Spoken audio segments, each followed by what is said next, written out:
well, a very neat minimalistic design. And, well, I'm not entirely familiar with what specific cultural background it's trying to represent, possibly Polynesian. So potentially very accurate, depending on whoever the designer was. But in terms of the reasons why it's here, very performative and very racist. Okay, I have no clue, obviously, because I can't read Quebecois French, if this is LGBT praise or slander. I hope it's not the latter.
Am I really about to Nathan Drake my way up here for the night? Yep. Yep.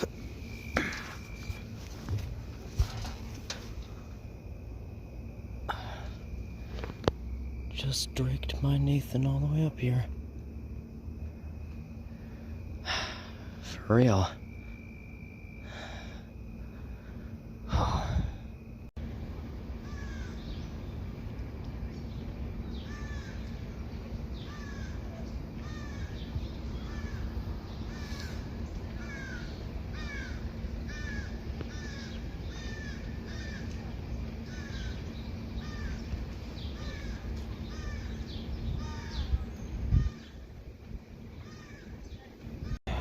For those of you wondering,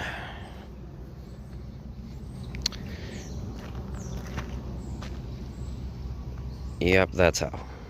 Okay, yes, I know that was a rather long intro this time, but now is where the bulk of the content for this video starts. So, where am I today? Well, you can see behind me, I'm right now in the northernmost portion of downtown Montreal. And if you could notice, well, I'll show it again. I'm on a slightly more pardon, elevated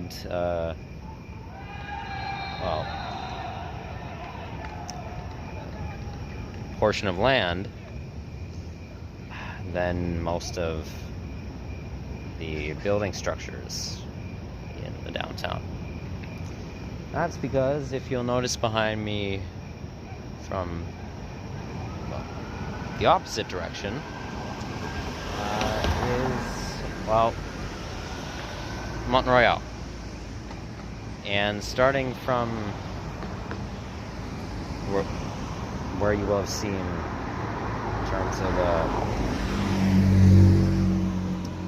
a cement roadway in the last clip, where that starts is going up to, well, it's going further on an incline towards the summit of the mountain, and, well, that being the beginning of the base of the mountain, all the way around all its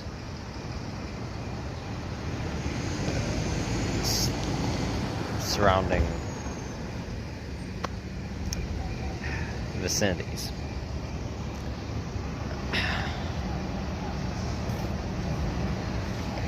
And yeah, so, but as I said, I'm on the edge of the downtown because right beside me is the borough of Westmount, which is where I'm headed to tonight. Now, if possible, I want to try and showcase most of what I can, at the very least tonight, of Westmount. And then hopefully tomorrow, earlier in the day, head down to Griffintown and maybe Verdun, and then showcase those areas if I can. As well as try and showcase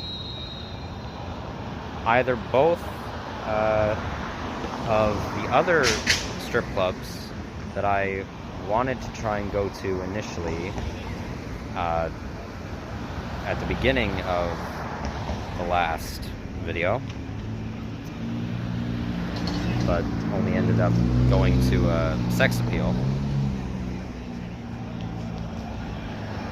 Or at the very least just one of them, which is in the downtown area but on the western half of downtown Montreal, closer to Westmount. So yeah.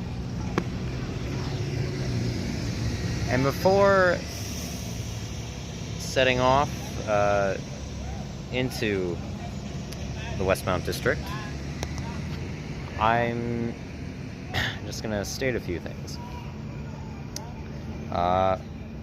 One, sorry if my voice seems a bit congested. I mentioned in the last Exploring Montreal video that I had contracted an infection of the throat. And, well, it's dissipated now, but man, it did a number on my vocal cords and tonsils. So yeah, that's why there's distortion in my inflection and vocalization. So there's that. And second,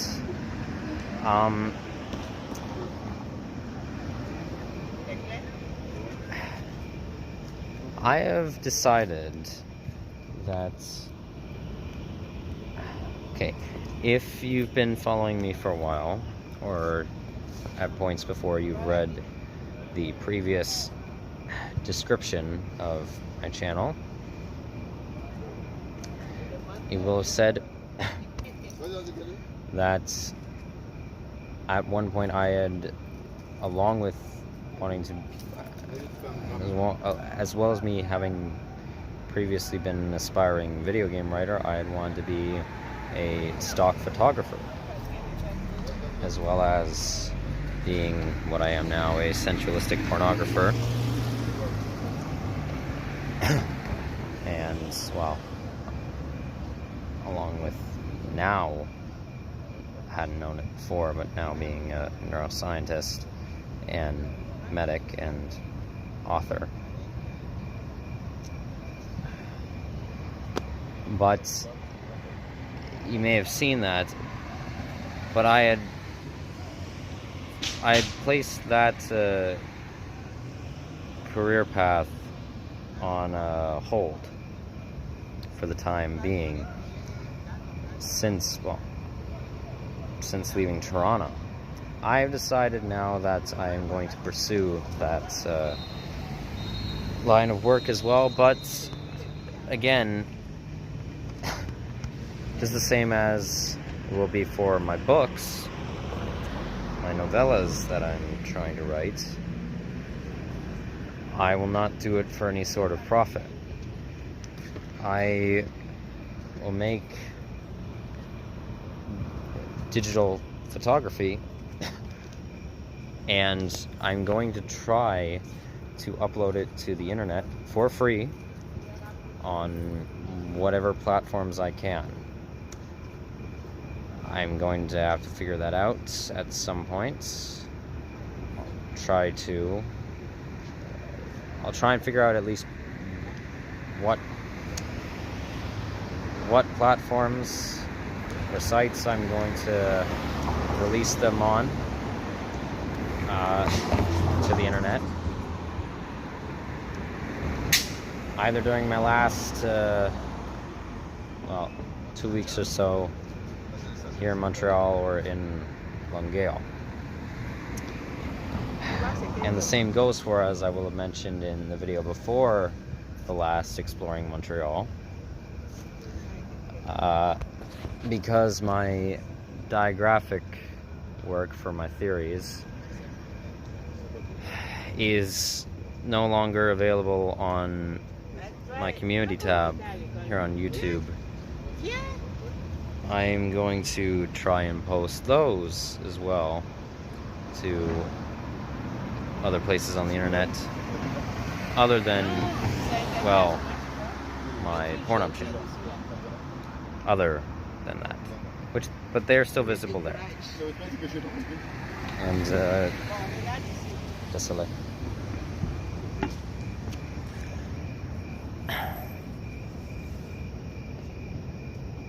So yeah, I'm going to do that.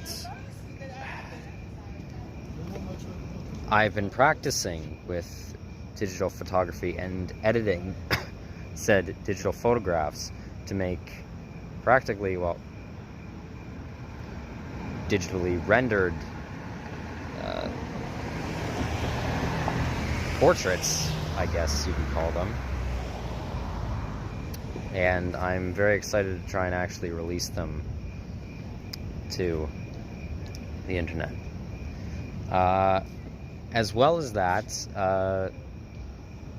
there'll be a clip at the end of this video that I took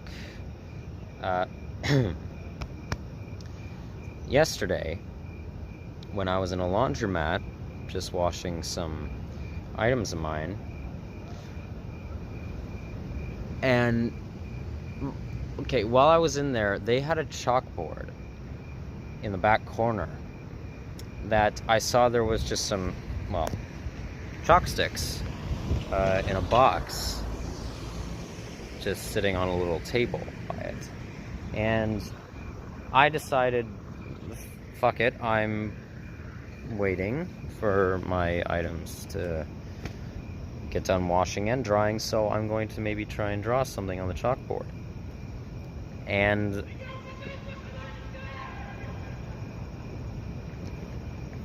Well, someone's excited. I ended up drawing a landscape that I'm actually quite proud of. It's not fantastic or anything. There are mistakes in it, or at the very least there are things that could have been done better, or that I could have proportioned better, I guess I'll say, and outlined better. But I basically tried to make a landscape in the style of, well, Bob Ross. And, you know, I'm actually going to say I think I did a really damn good job for chalk. It's a pretty damn good landscape portrait for using chalk. And once you see it, because I also took a photo of it that I'll release to Pornhub and hopefully wherever else I release my photography to on the internet. For those of you asking, if you're wondering, did I watch an episode of The Joy of Painting whilst doing it? No.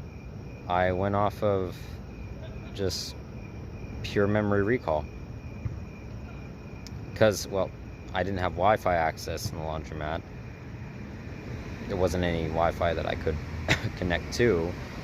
And if there was, I wasn't able to connect to it. So, and I wasn't even planning on doing so in terms of looking up a tutorial on how to do a landscape. So I went off of, well, good old Mr. Ross's advice. And yeah, well, you'll see it at the end of this video. And I went back today because I didn't erase it. I left it there for anyone to just look at if they wanted.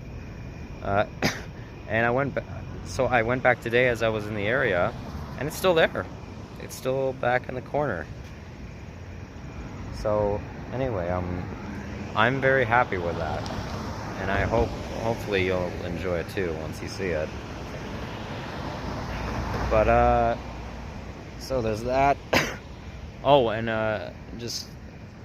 actually I'll address this next thing before I say what else I wanted to say. In terms of my books that I'm trying to write, 76. Yep, I know, I said, when I was in Laval, Quebec, I said that I was stopping myself at creating 70, trying to write 70 novellas, and anything else I was just going to have to store away in terms of ideas, because I'm going to give myself too many projects. But I said, you know what, I can't help this. I want to make these stories, 75 of which are novelizations. Well, one technically a re-novelization of already existing works, which I won't state yet. and one of them is another original work of mine, fictional. Again, all these new ones aren't. These are fiction, not non-fiction. So yeah, 76. And you know what? I'm not gonna promise, like, if I come up with more ideas and I want to write them, well, then I guess there'll be more. But right now, 76 novellas. Let's hope it stays at that. And in terms of what I said in my 1-year anniversary video in Laval, where I was retelling some stories that things I've experienced on my travels so far. Well, in terms of the whole trying to create a website thing for myself, if I was ever able to afford it, if you might be asking, well, are you going to try and release your photography to there? if that was ever able to happen, then yeah, I would try to. But right now, I'm just gonna try to release it to other platforms on the internet that are pre-existing, because, well, it's probably the most beneficial thing for me right now.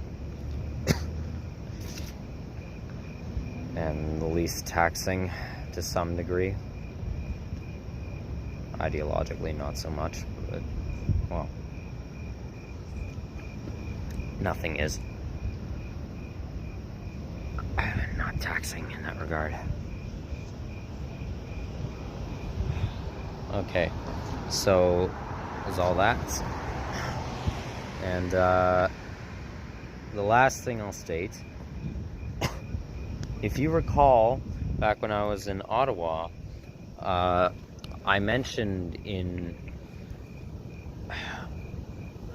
one of my videos that I made about reiterating certain goals that I had for this year to try and achieve, that my side-by-side UTV off-road vehicle, Carlene, I decided that I was going to try and sell her instead of taking her on the road with me into Quebec, because it would have ultimately been, well, I guess just less of a hassle. Well, someone who I know in Ottawa for the last 4 months has been trying to sell it on my behalf, and they found someone who wanted to take it and fix it up. And I told them, because they wanted to deduct some expenses on their half for what they went through to try and sell it, which in terms of ideology, I have a problem with. In terms of, though, just them doing so, I didn't ultimately care. And in terms of how much the buyer was asking for it, I just said they can have it for whatever they want. I don't care by this point.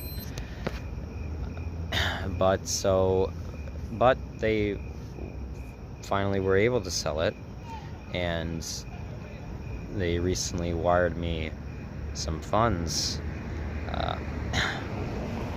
because of from the purchase, and I ended up coming out of it with about $2,000 or so, and that was greatly appreciated. I thanked the person I know in Ottawa for troubles going through that to sell it, and I'm very thankful in the regard of just some amount of resource obtainability for it. But so yeah, I guess I'll just say, well, Carlene, I had already left her behind, but she is now in the possession of someone else, officially. I hope that she has a good rest of her days. She was easily the best motorized vehicle that I ever had. And so, yeah. Oh, and in that regard, I'm also going to be more transparent about my finances. I know I've mentioned it here and there before, but I don't care. Well, I don't abide by this point, obviously. It's my morality. Well, with that add-on of $2,000 from what I have right now, me being impoverished, obviously, in regards to class structuring, I have about now, well, once I had the initial amount, about in total $8,000 or so left in my accounts. Now, since the initial transfer, I have about around 7,200. Yeah, not a lot at all. But obviously I've been managing with it. So, yeah. Okay. That's what I wanted to mention for this here. Now, I'll discuss more of this in length at a later date, but now I want to actually get going through into Westmount. So, yeah, let's get a move on.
Great.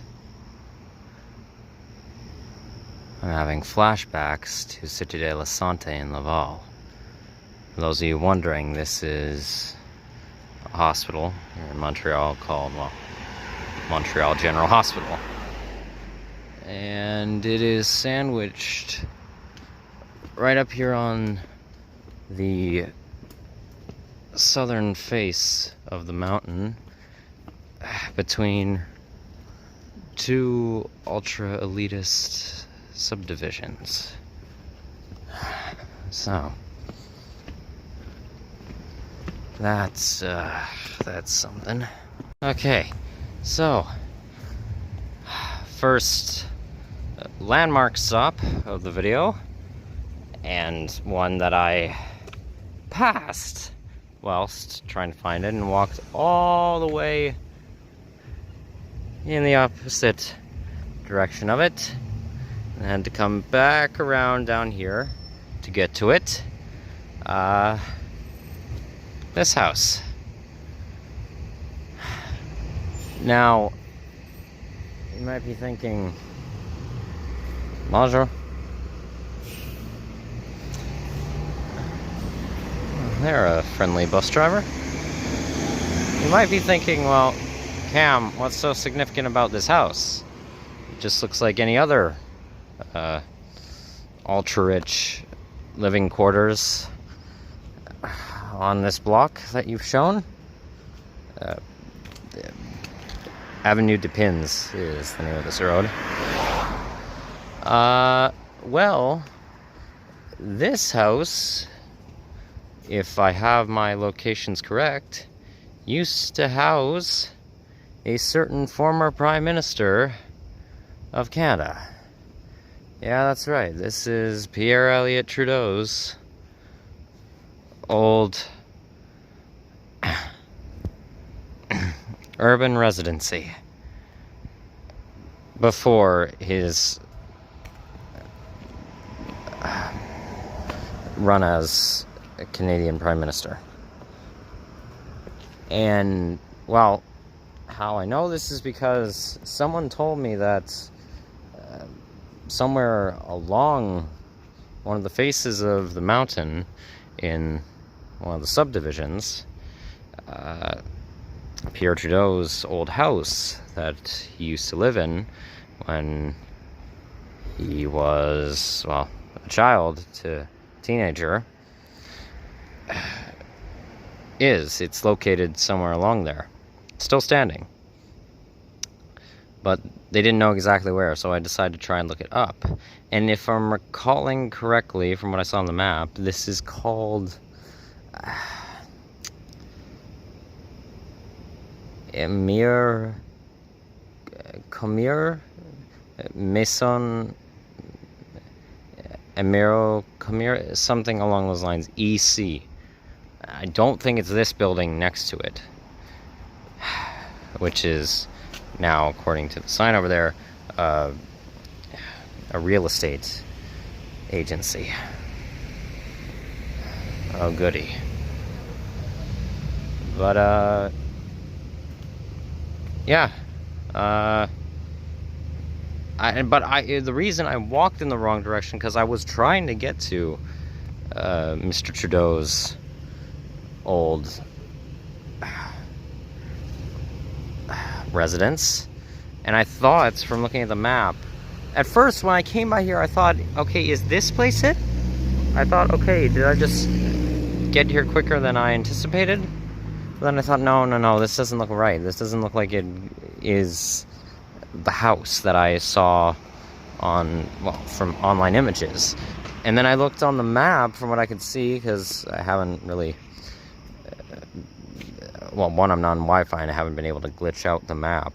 It's a little tactic, just hovering over it to get a better view of it in terms of rendering. I looked and I thought, okay, no, it's over there. It's on the opposite side of this little crest, this road crest of the lower portion of the mountain. Then I got there, and as you will see in the clips before this, it was the home I was looking for was more of this sort of smooth gray stone. I guess there's some amount of plaster on it. Design that was more cubic, unlike those homes over there at the intersection down a ways past the hospital, which were more looked to be, I guess, more Central European inspired, but had more of a red brick, obviously, red brick structure with more, I guess you could call them funnel domes, upside down funnel domes. Wow, that is that's a little creepy. Nothing wrong with it, it's just didn't take much notice of that little figurette. Okay.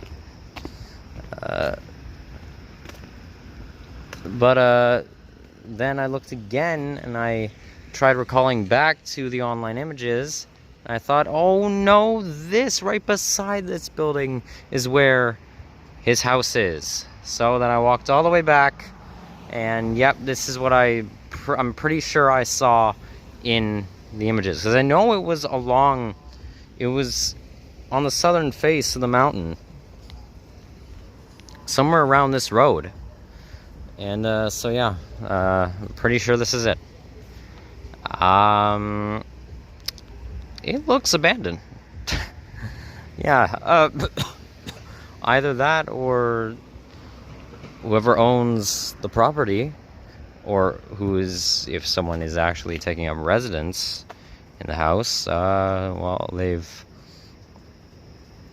kind of just been, I guess, letting yard work get ahead of them. Justifiably, I'd be happy if they did, for any plants that weren't invasive. But, well, I'm also noticing that the windows appear to be somewhat smudged with dust or grime. And, well, there's quite literally no lights on whatsoever, so it almost looks like there's no electricity flowing to the building. Which, well, if someone owned the place, I would think would be a little odd if someone was living in the house. Yeah. If it is abandoned, I'd like to find out why.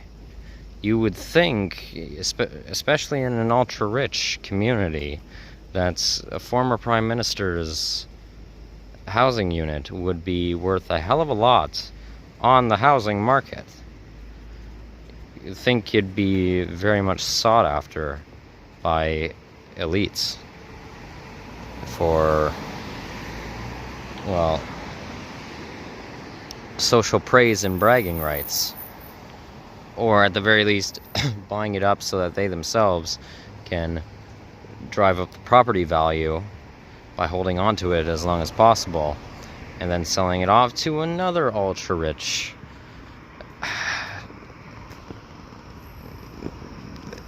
idiot.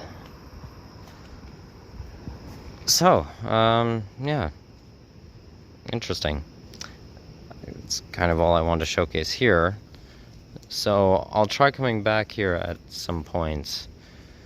I don't know in this video or not, during the day and after I've done some amount of research on it. But yeah, I just thought I'd get some footage of it.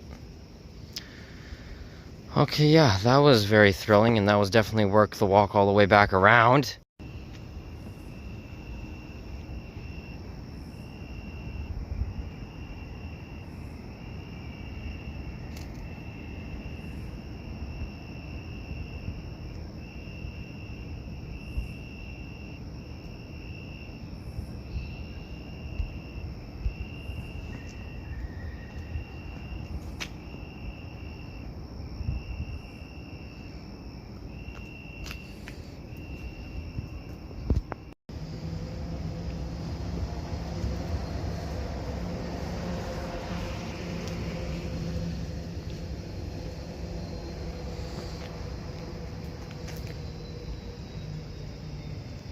Alright, so actually heading further now into northern Westmount, and as you'll notice here, the building structures are taking more of a German and Swiss architectural turn, more Tudor styling.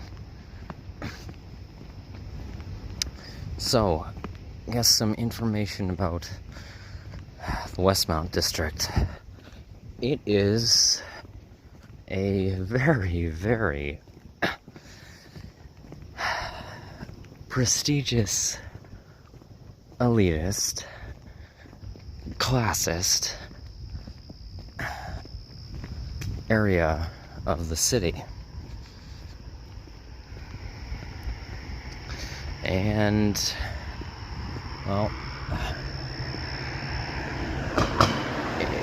it's home to, well, a large slew of known millionaires and billionaires here in Canada.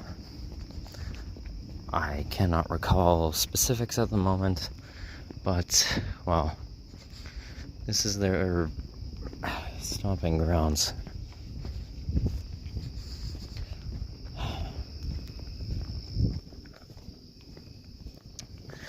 And it's also a heavily touristed area of the city, but from what I looked up, more so by tour groups in terms of, well, buses that run through here than actual foot traffic. I wonder why that is. And, well, it's also regarded as a large economic driver for the city's economy, as well as, well, the whole of Quebec, considering, well, its highly sought after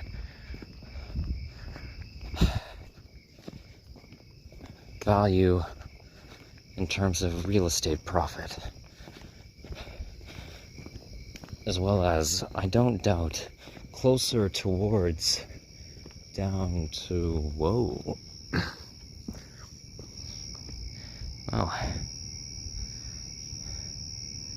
it's a pretty view of Longueuil on the other side of the river.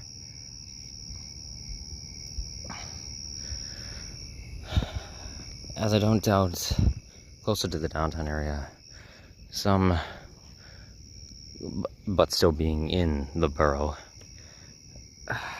the locations of corporate head offices for various mega real estate and property development companies. And, wow.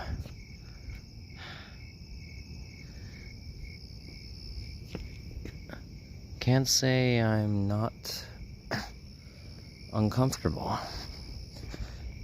in getting that, kind of getting that, unsettling, I guess,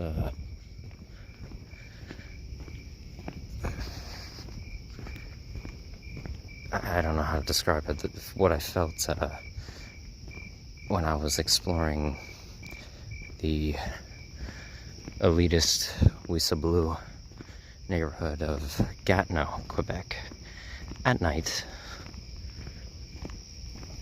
And I was unraveling more very obvious pseudo-segregation methods of that city. Kind of getting a similar feeling. Oh my fucking god. We meet again, pointless plant lights. How have you been? I know the Lavalian elites are obsessed with you.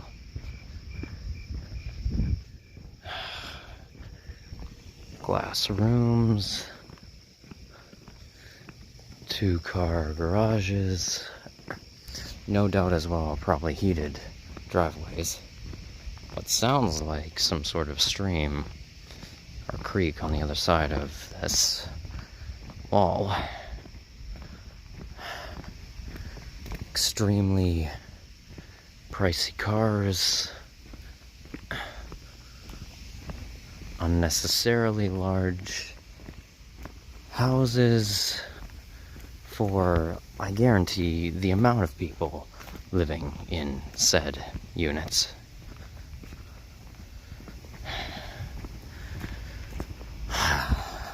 The works. But I guess one bit of positive, fuck me. Well, okay, not exactly. The size of one, yeah. But I was gonna say, well, unlike Laval, specifically northeastern Laval, and I guess somewhat of what I saw for specific areas of the Anjou borough of Montreal, I haven't really seen any suburban wannabe castles. Well, in terms of architectural design, at least. So I guess that was a plus.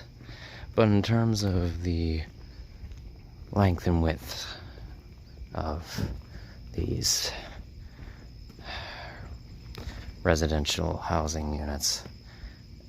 Obviously, well, it's on par.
Your own personal little apple orchard, I see. Don't mind if I do. Well, bloody hell, I feel like I am walking up the pathway to Dracula's friggin' castle. No, I mean it. I don't care how intricately and nicely designed the houses are. This is incredibly eerie, as it always is in these ultra-wealthy communities at night. It feels so fake and ominous. But, well, good apple.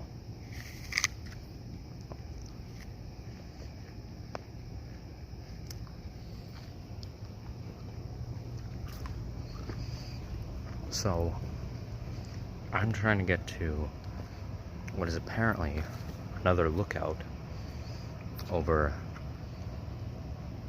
not so much the downtown area, but the southwestern portion of Montreal. And it's somewhere, I think, 2 more winding roads up this face of Montreal. I don't know if it's a similar setup to Condairont Belvedere outlook and the other outlook that's on the summit of the mountain. I've been to both of them, but I will soon find out.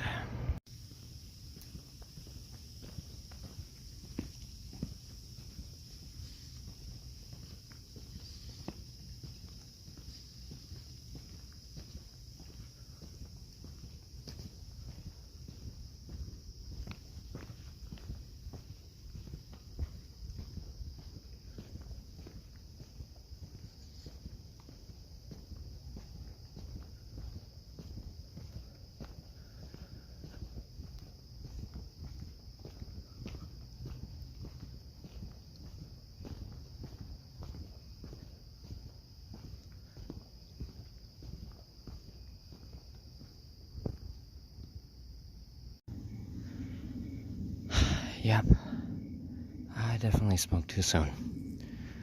God, that's a bit strange. You'd think for an ultra-wealthy resident, they'd have pristine hydropower. Oh, that makes it all the more unsettling up here. Well, the lookout itself is closed off due to restoration work, no doubt to draw up tourism. And I was going to try sneaking over the fence, but then I noticed, well, those. So, but my God, what you can see from here, that is still fantastic.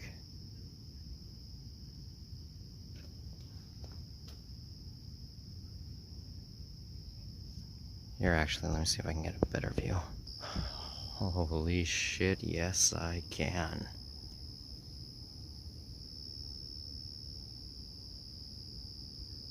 Wow.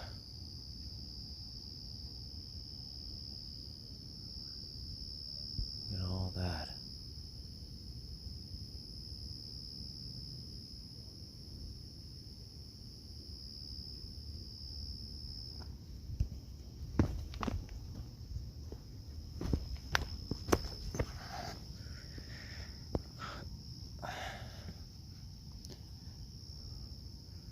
Quite the sight.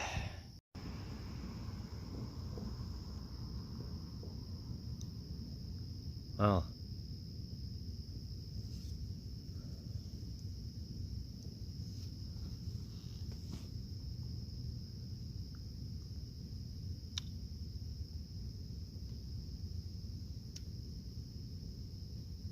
top 1% really do save the best for them, and only them.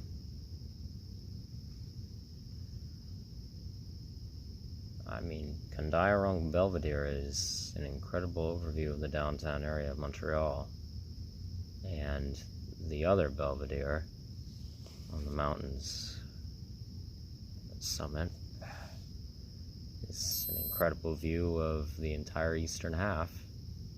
But in my personal opinion, this site is easily the most beautiful outlook, at least at night right now. It's incredibly scenic. You can see far, far beyond southwestern Montreal, all the way into, well, obviously southern Longueuil, but far beyond into, can't really make it out obviously in the dark, but right now you can see the faintest impressions of far off rolling hills and other low-hanging mountains. Oh, hi. Hey.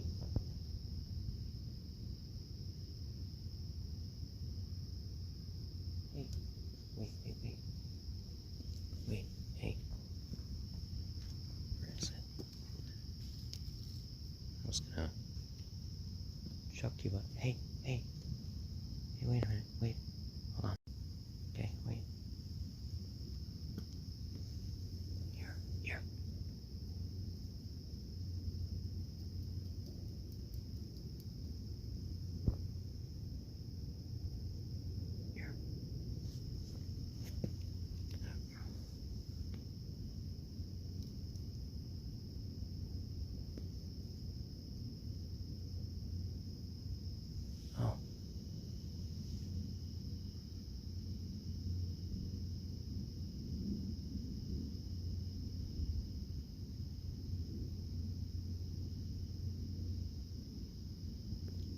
Just right here, you can have it.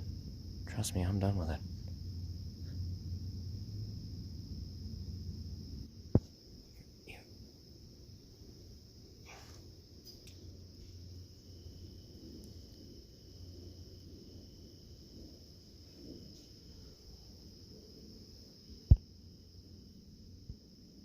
Relatively good shot.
Sorry, I didn't mean to scare you.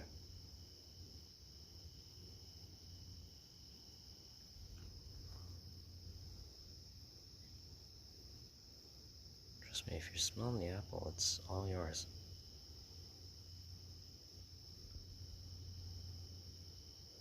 Or maybe you're just trying to get over into the woods. Well, either way, Bugs, it's your choice. So, as I was saying,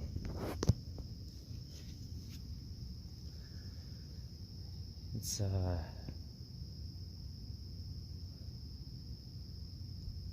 beautiful overlook.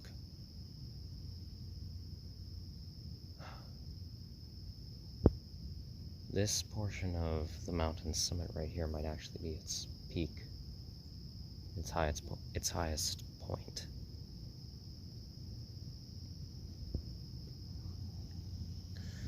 I thought we're close to where I was near Condirong Belvedere was the highest possible point on the mountain, but maybe not.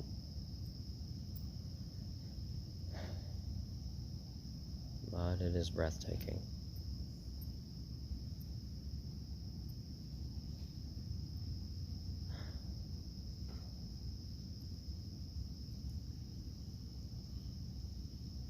Okay. It's 1:06 a.m.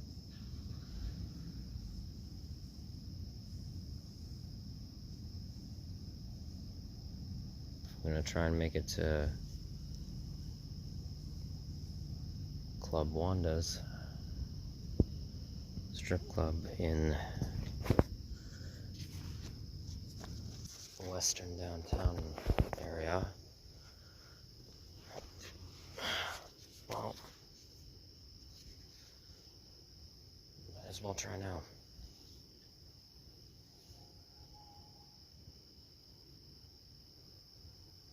The noise spooked me.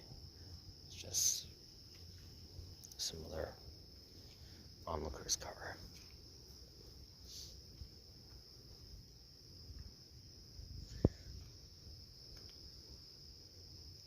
I am definitely coming back here in the day. I want to see this view again. And also the observatory, the famous, it's called St. Joseph Observatory, which is here in Westmount, is just down a ways along the road, but I'm not going to go to it tonight. Oh, and what do you know? You can just see the faintest impressions of... I don't know how well you can see it on the camera here, but the faintest impressions of Desjardins' blindingly bright green ghoulish glow.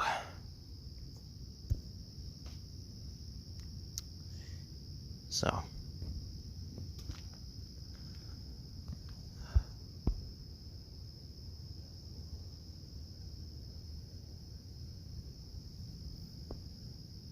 well, this was worth it for something.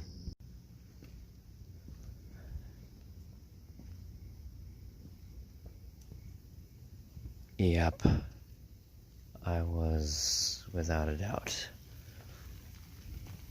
100%, completely, absolutely wrong about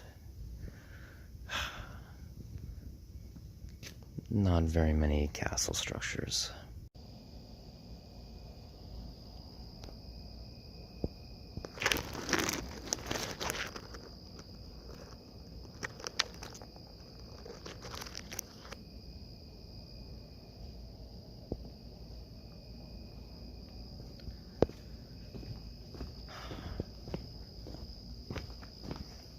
Romeo, Romeo, let down thine golden hair. Juliet, I cannot love you, for thou I have fallen in betrothed with St. Lawrence. I don't know. Sorry, Friar Lawrence, not St. Lawrence.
Okay, I want to take a moment to point this out.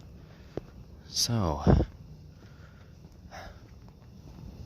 being that we're still in very affluent territory, I want all you dear viewers to take notice, to take note of a certain lack of something in the communal environment.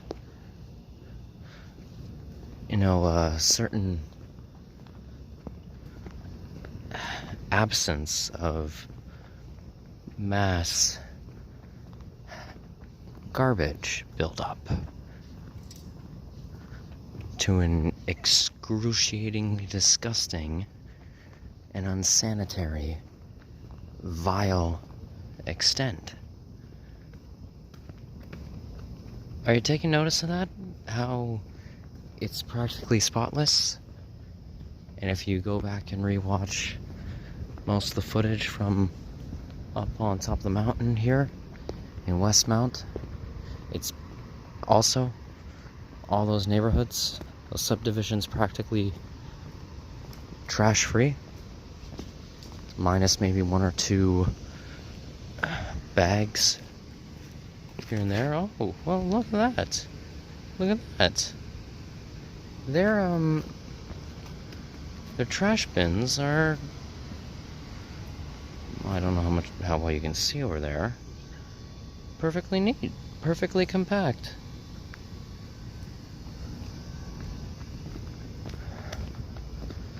They're not overflowing. They can actually shut the lids.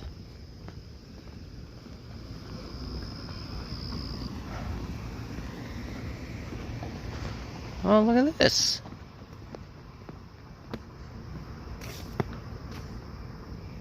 A main road with, quite literally,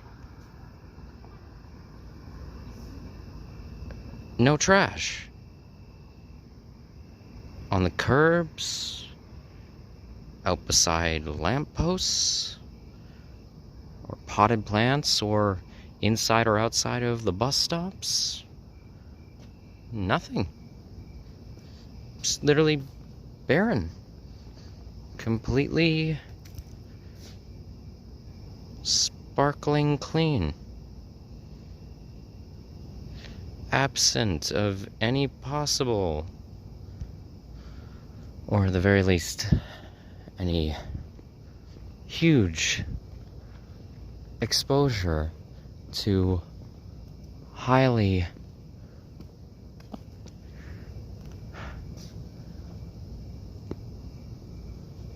unsanitary conditions.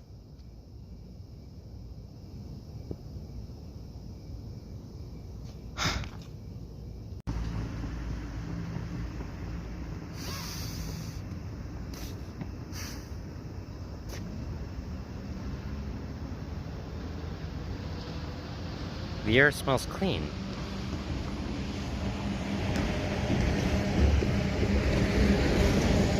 This is, I swear to God, this area of the city, I'm just taking notice of it now. This portion of Westmount is the only part of all of Montreal that I've been to so far that does not smell absolutely wretched. I mean it. It's the only place that I feel like I can actually breathe deeply and not risk contracting some horrible pathogen. Now, I could, even up on the mountain, there was still a bit of that musty smell, I'd say, from, just a biker. Didn't know what that flashing light was. There was still a bit of maybe that dingy putrid odor, slightly up on this southern face of Montreal. Not here. Not down below at the base. Well, now past the base.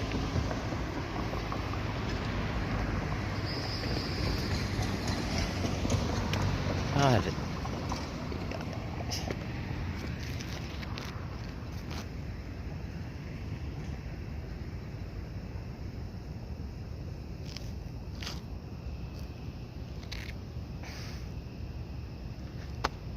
Wow. Yeah, this just proves how little they care. How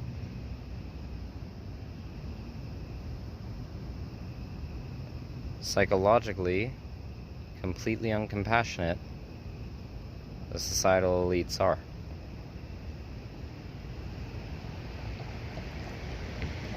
It's deplorable.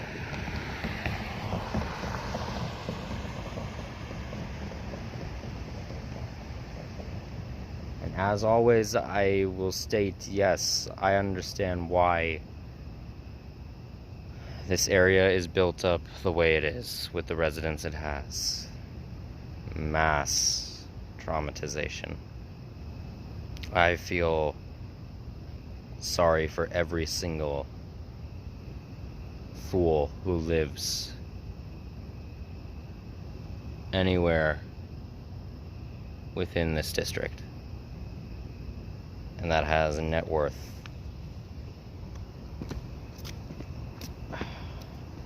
over $10 million, over $1 million.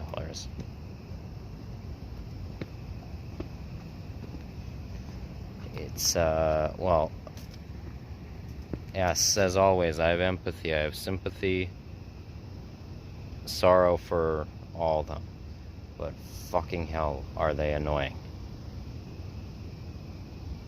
And horrific people.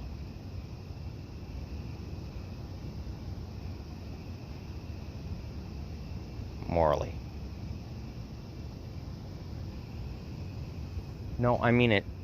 I want...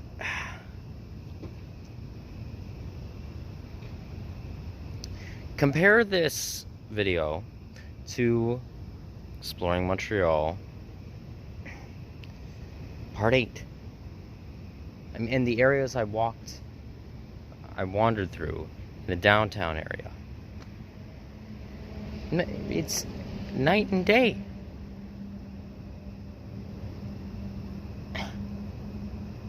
It's water and lava.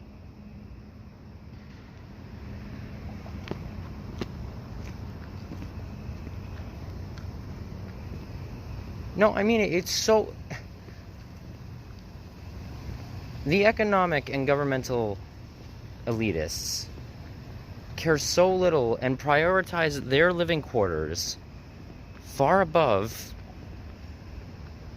Someone just chilling in their car there, with their seat reclined. They prioritize their living spaces far above any of the other citizens of Montreal. Because they want to steer clear of destroying their communities.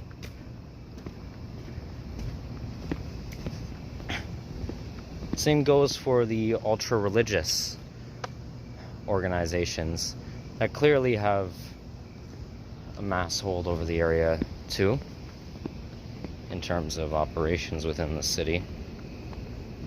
Probably just the entirety of the greater Montreal area as a whole.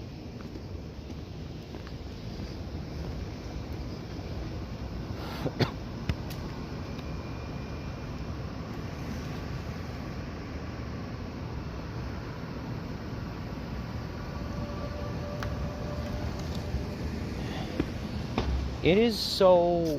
It's...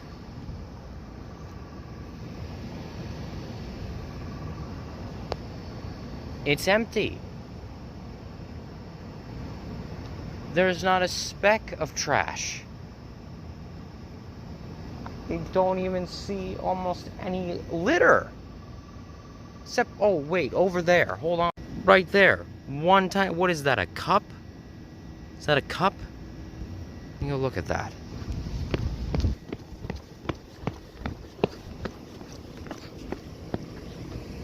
Yeah, it's a cup. One fucking cup. An empty paper fucking cup.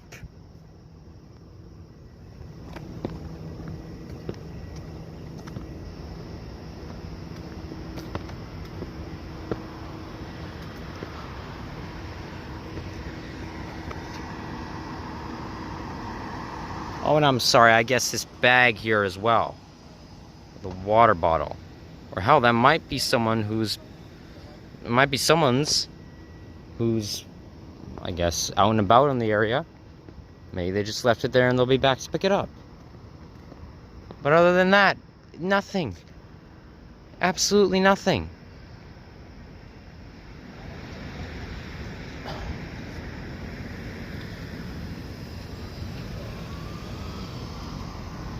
It's murder. It's complete murder. It's murder on the lower classes. It's murder on the highly suppressed ethnocultural and various racial groups that are not of the predominant majority of a supremacist class. It's murder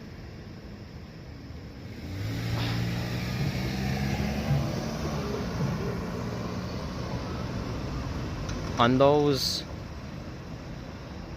who are of, again, non-supremacist religious belief.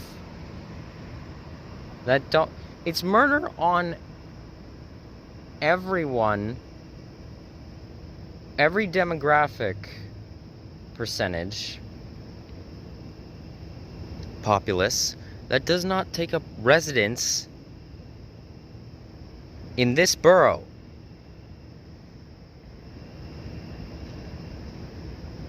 No, I mean, if you were to walk through here, like I just did, it's breathing in the air. I guarantee you could just walk through here. A germaphobe could walk through here, and I guarantee they would feel most likely not very panicked, not very paranoid of the surrounding environment for how spotless, how clean and pristine it's been kept. That's how clean this area is compared to other areas of the city. Anyone who is germophobic, I guarantee, if you don't want to amplify and justifiably amplify your pathological reactions psychologically, don't visit Montreal. Anywhere other than the incredibly wealthy Westmount area, because it's a nightmare. No, I mean it. You can walk through this area feeling completely safe from contracting some amount of horrific ailment. I guarantee you can.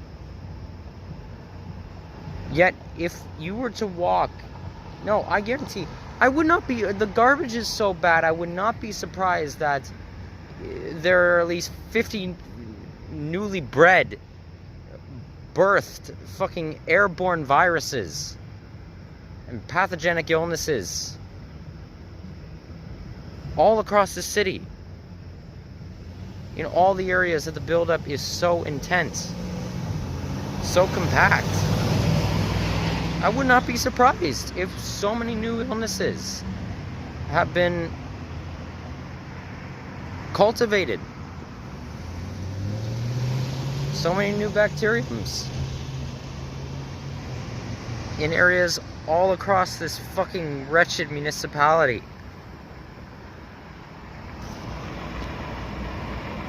Except for this area. Same goes for the St. Justin neighborhood in Anjou.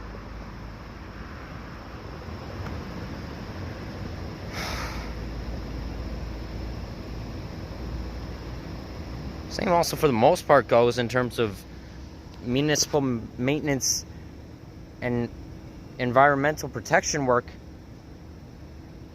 for up on top of the mountain, where there is no residencies, where I've been living. It's quite clean.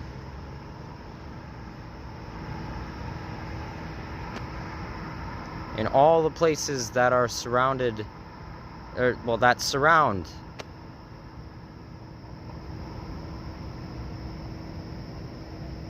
elitists.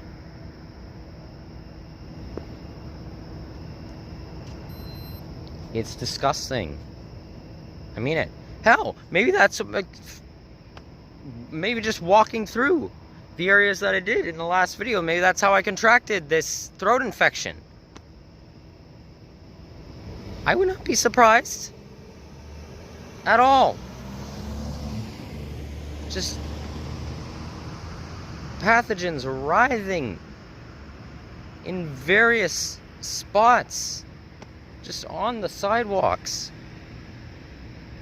Here, it's so clean, I'm sure you could lick the sidewalks here, and you'd probably have at least a good chance of not getting sick. It would not be the most intelligent idea, no. Because yes, obviously, foot traffic's still an amount of possible carryover from the horribly unkept areas, from those passing through. But you know what? It's, I'd say, a better chance of not contracting a horrific illness from scraping your tongue across the pavement here than in those areas. It's a 100%, you know, it's a 1000% guarantee. Ow. It's a 1 million absolute guarantee that you will get incredibly ill if you were to lick concrete in those areas. It's a given with how bad it is. Here, say maybe it's a 40-50 chance. I'm willing to bet that.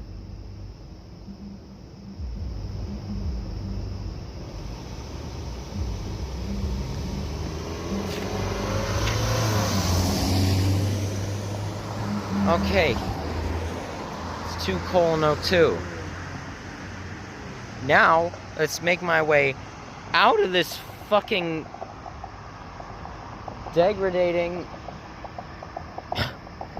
dehumanizing borough and into the downtown area.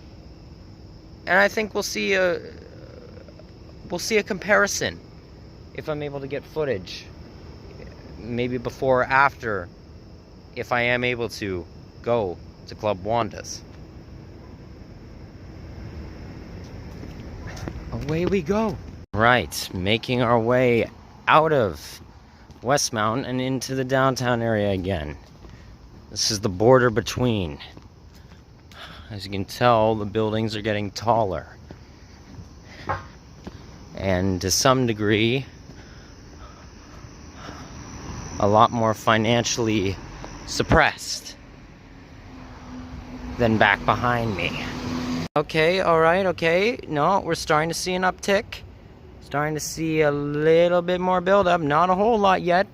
Not a whole lot, as we're still in, bourgeoisie paradise at the moment. But it'll ramp up. Trust me. As if you've been keeping up with these, yeah, it'll ramp up. Slowly but surely. Yeah, that horrible, horrible stench. Slowly coming back. Slowly, slowly, slowly. It's an assault on my nostrils. Alright, okay, here we go. Here we go, yep. So it begins. Yep, yep. So it begins. Okay, not a whole big compact pile yet, but we got a lot more litter strewn about. That wasn't seen at all pretty well over in that friggin' area. And here it is. Yep, here we go. Great, great. Love to see it. Fucking fantastic. It's a real beautiful sight to behold. Oh my fuck. Oh, lobbyists, lobbyists, lobbyists, lobbyists, lobbyists, lobbyists, lobbyists, lobbyists, lobbyists. Oh, we love them, don't we? So the massive overflows start. It's starting slow still. We still haven't hit the really bad areas yet. But don't worry, we're getting there. Oh my golly, my Jesus, we have found it, people. We've hit the fucking mother lode. Yes, here we go. As you just come out of the high upper class sanctuaries, you slowly make your way down into the peasantry areas. Oh, it's just, it's beautiful. It's like an arts and crafts, it's an arts and crafts sale for various items, recyclables. Look, guys, they're helping out. The big corporate entities and the government are helping out. Oh, they care so much. Look, they don't even bother to take it for us, to dispose of it.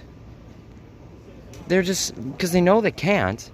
They know their precious dumps in Terrebonne that they rely on, solely rely on, that they made mass budget cuts to. And also, back many years ago, stopped the flow of trucks from picking up the actual waste, causing so much backlog. And oh yes, the overconsumption and the over-manufacturing of so many goods to a point where it just builds up when it's a one-time use, because fucking idiots are indoctrinated and traumatized to this nonsense of the common people, of the peasantries.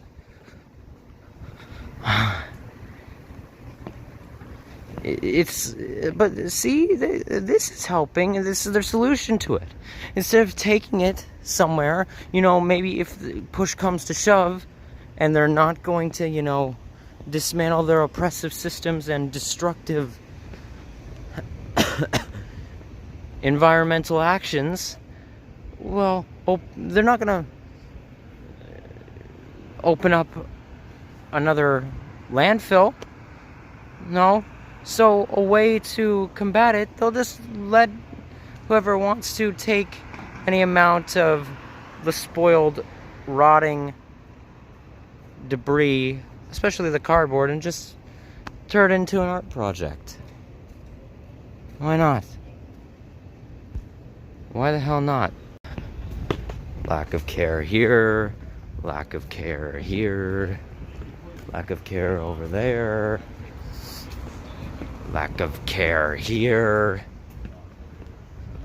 there, over there, there, here, here, here, over there.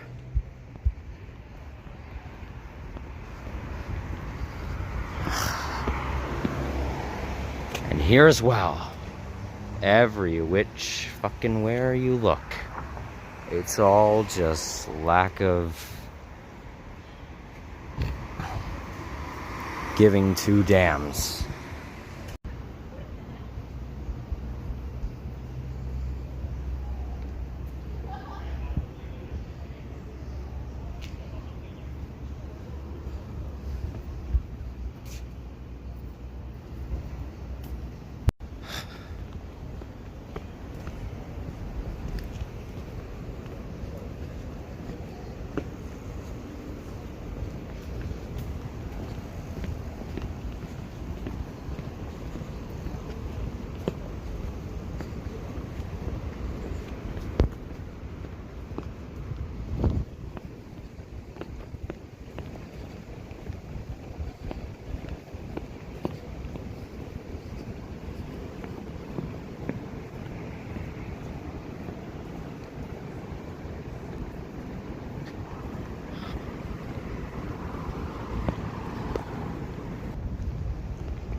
Just keeps going and going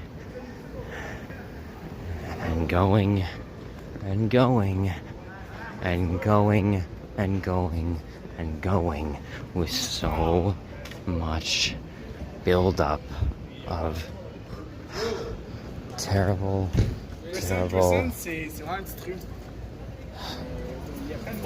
terribleness. It's completely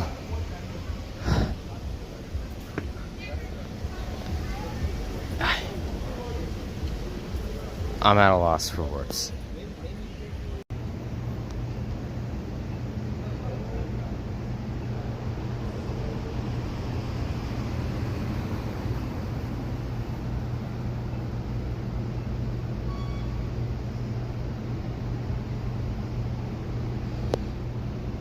Well, my time to visit Club Wanda tonight, or Kama Sutra Club, has passed, And frankly, I don't care to right now. I'm going up the mountain, and I'm going to bed in a place that it's slightly more inhabitable.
Sorry, out of curiosity, if you don't mind me asking, why exactly? Out of curiosity, if you don't mind me asking, why exactly would I be denied service? If you don't mind me asking, why exactly would I be denied service for not tipping? I don't get it. What service tip? You said next time if I was to not tip this time, I'd be rejected for next time. Yeah, because we have the right to reject the customer anytime if they give tips. Oh, why exactly is that? Does that make sense? Not entirely. Well, then go out to the other restaurant if you don't get it, if they can serve you or not. You will have the answer. Oh no, I'm just asking as to why. No, why? You can just go ask the other. You don't need to ask me. Because I don't know how to answer this question. You're from Montreal? No, sorry. You're from Montreal? No, unfortunately I'm not. That's the reason. That's the culture in Montreal. It doesn't really seem like it from other restaurants. Well, you sure about that? Then we go for it. And I'm also not a tourist. I happen to be a nomadic homeless person. Well, then I can say good luck with you. Does that make sense? Not entirely. It seems quite classist. So, is there any problem why I say that? Well, actually, yes. It's kind of unfair to just assume that someone is available and able to tip. Well, we need to prepare by what? Well, if someone doesn't have the financial means to do so. Okay, so you can buy the takeout, you can go eat somewhere. You don't need to stay here. If you stay here, we'll have to provide you another type of work. And if you don't pay me, it's not fair to me too. I know, but I did So you pay you know. for the meal. Yeah, you paid for the milk, but you didn't pay for the service. Sir. I know, and I'm sorry about that. You know, don't need And to I- be sorry. Just you do what you do, and you can get what you do. Why do I not need to be sorry about it? I do feel terrible that I'm not able to tip right now, as I have, unfortunately, at other This is restaurants. normal. So many people, they do something, things like you, and they just get what they do, what they done. Well, yes, I'm sorry about that. Sadly, many people can be very manipulative. And sadly, there are many ultra-rich folk who do not care to tip at all when they have the financial means to. But I don't think it's a very fair thing to really punish everyone for that. Well, this is exactly. a punishment, so I hope you totally understand. Okay, yes, but how exactly is this not sort of just saying, well, if you're not able to do so, this action of payment, then you'll be denied for next time? I'm not saying that Well, let me ask you something. Well, you go to table dance, okay, you ask the girl to dance for you and you don't pay. This is a kind of service. They don't lose anything. Well, are you referring to just a dance between friends or in terms of payment for, say, a job? Well, Of course I would pay if it was, Well, and I don't, had... don't force yourself. I just tell you what you do and what you get. That's it. Yes, I know, but I've also say, okay, I have had to pay people for dances of certain affairs before, Okay. which I wouldn't even enter the establishment unless I needed to, or if I knew that I didn't have the financial means to do so. Unfortunately, You want to let me go outside to tell you. sure.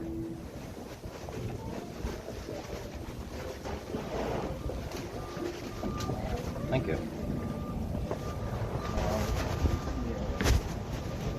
People work too much. And why you come inside? I know that people work for money. Trust me. I've worked in places for... Because you don't really understand what you did. I would have liked to tip you, trust me. Even so much as $2.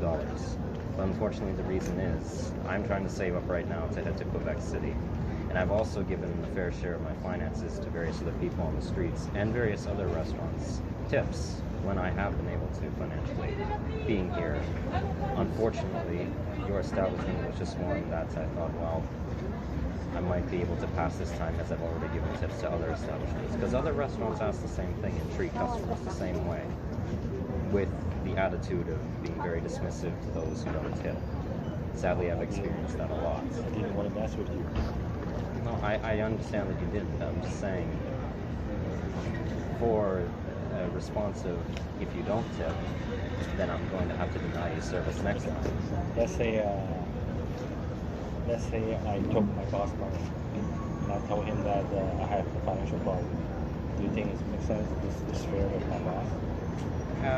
Well, if he was willing to give you the finance, then yes, I would be for that.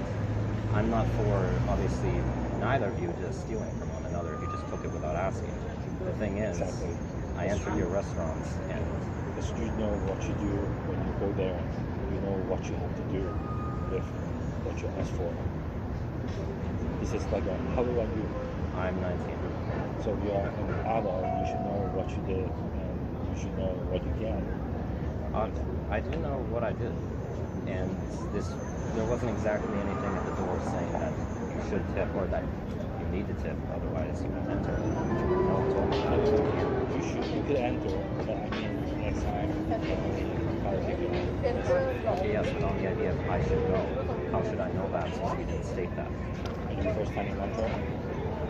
I've been in Montreal for about 2 months now. Yes, it's my first time here, and I... So you go to the restaurant,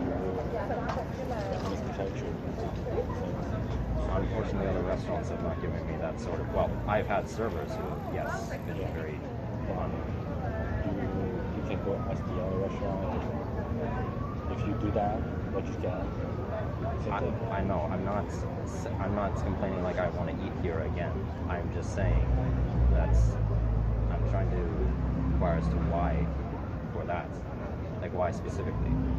Like, just saying that I can go somewhere else isn't really answering the question. Because service is not free. I know service isn't free. That's why I paid for... I didn't walk out of the restaurant without paying for my bill. And I know that goes to your employer. But are you one of the employers, if you don't mind me asking, or are you just one of the service workers? Service worker. Okay. I understand that most of that sadly goes to your boss because policies basically allow for them to only pay you half amount and the rest be paid back with tips, basically, for a livable wage. It's terrible. I understand. But, well, it's not very fair to say, well, is that a policy that your boss enforces, or did you just say that to deny service? Actually, Okay, well, I would say that that's still not very fair, considering if you don't prior know how someone else's financial situation is similar to yours. So you have to take them. That's nothing I can do with that. I know there's nothing you can. Well, actually, there are things people can do about that. It doesn't mean you should treat somebody the same way. Did I treat you bad? Well, I would say yes, not in terms of service, no, but beforehand. In terms of the more coercive nature of give me a tip, otherwise you can't come back.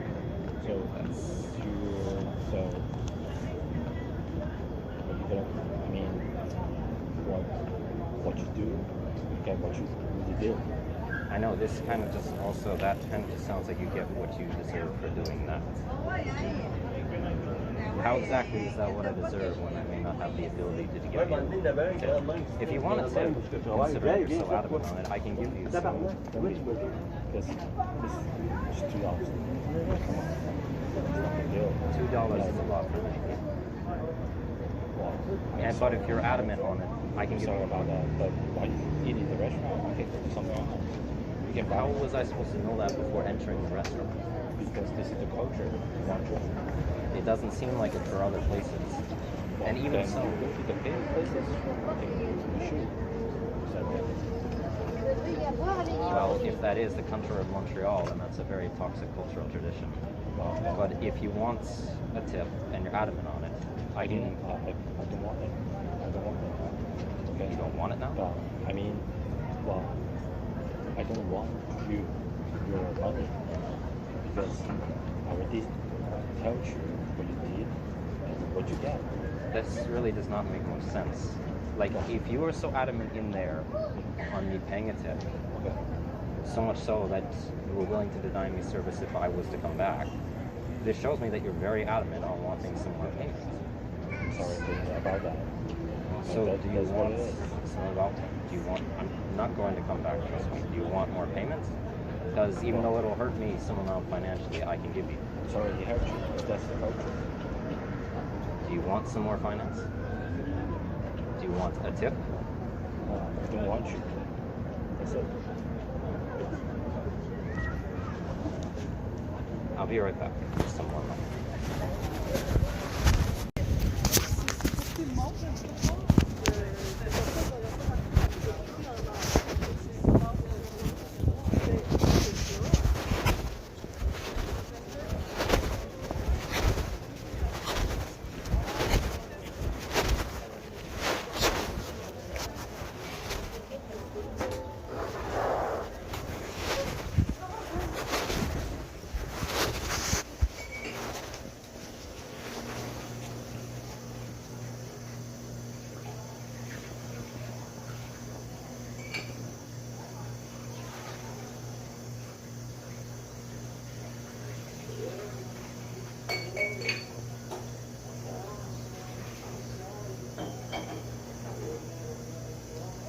Hello?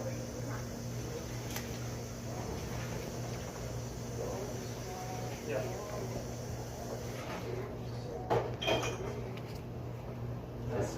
This, it's for you. No. Honestly, why? Why do you have to do that? You were so adamant on it before. No. Okay, give me $5. You can take the whole 10. It's just $10. No. Come on. You need it. Oh yes, I do need it. But you were so fine on coercing me before. No. It's not. Come back next time and eat that you paid, okay? No big deal. Okay. It is a big deal. No, I it's don't not, need it's it. not. It's not a big deal.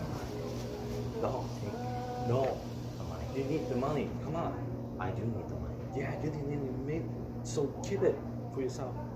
Why were you so adamant before then? You were so fine with manipulating me before. I'm not trying to manipulate you. I'm just trying to tell you that that's the culture. Well, that's a very toxic cultural trait.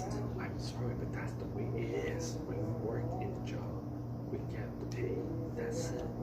Even so, you abide by it, and it causes further pain. I'm sorry to make you feel bad. I know you're sorry, Yeah, but and I know it's hard for you probably financially as well. No. Is it? you need more than me. Trust me. Trust me. All right, then let's split it. You take 5, I keep the rest. Yeah. Come back. back next time, I'm gonna serve you again, right? Next time. Come on. It's alright. Okay.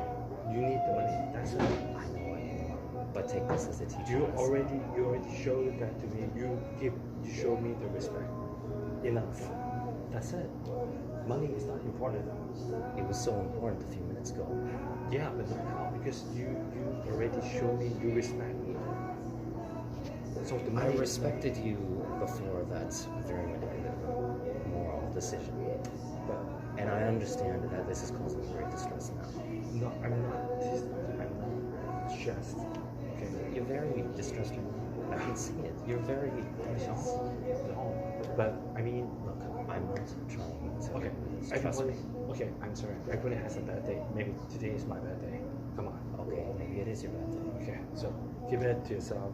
Have a good day. Well, I also do feel bad about not tipping as well. No, don't be. Just If you feel bad, come back next time and pay me reasonable amount of the tip. That's enough. Look, this is an equal amount. No, this is your money. This is not my money. I don't want to. It's half and half. No. It's half. No. Okay, I take $1. Only $1. I don't have $1. I have change.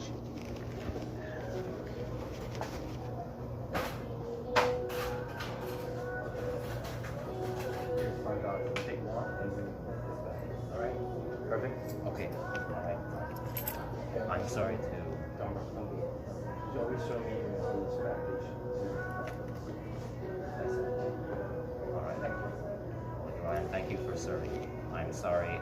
Nothing was wrong before that with any of your service. I did need to not tip you out of some spots. Everything. I'll see you next time, and I hope you do the best. All right. You as well. Thank you. Good day.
Impérialistes américains, hors de l'Amérique latine!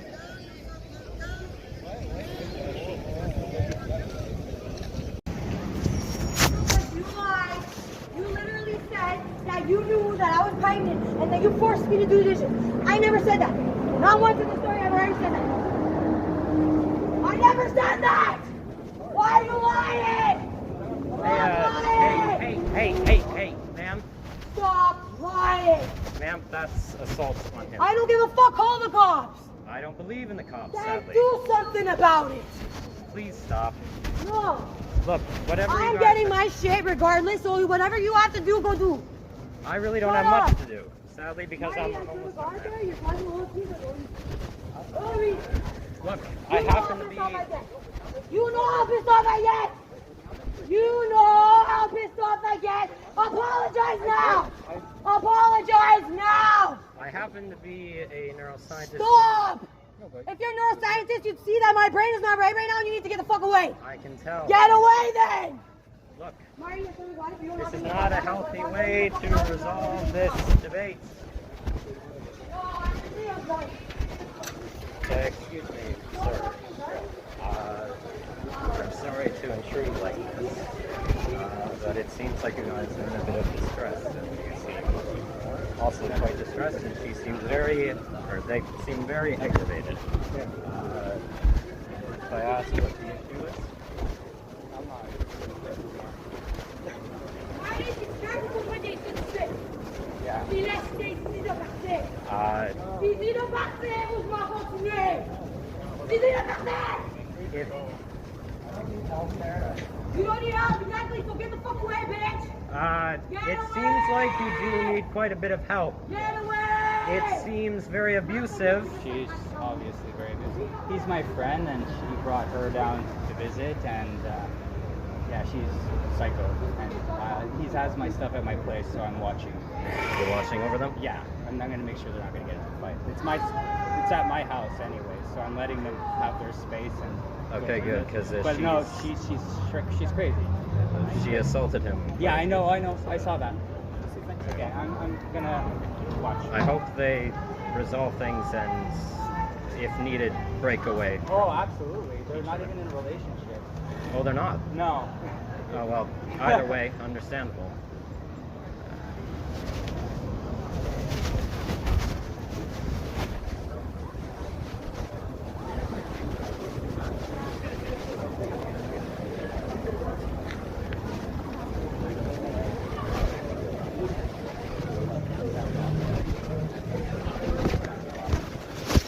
Jesus fucking Christ. Well, shit. This is definitely a sight to behold. I knew it was large, but I didn't expect it to be, well, at the very least, that high up in terms of where it's positioned on the mountain.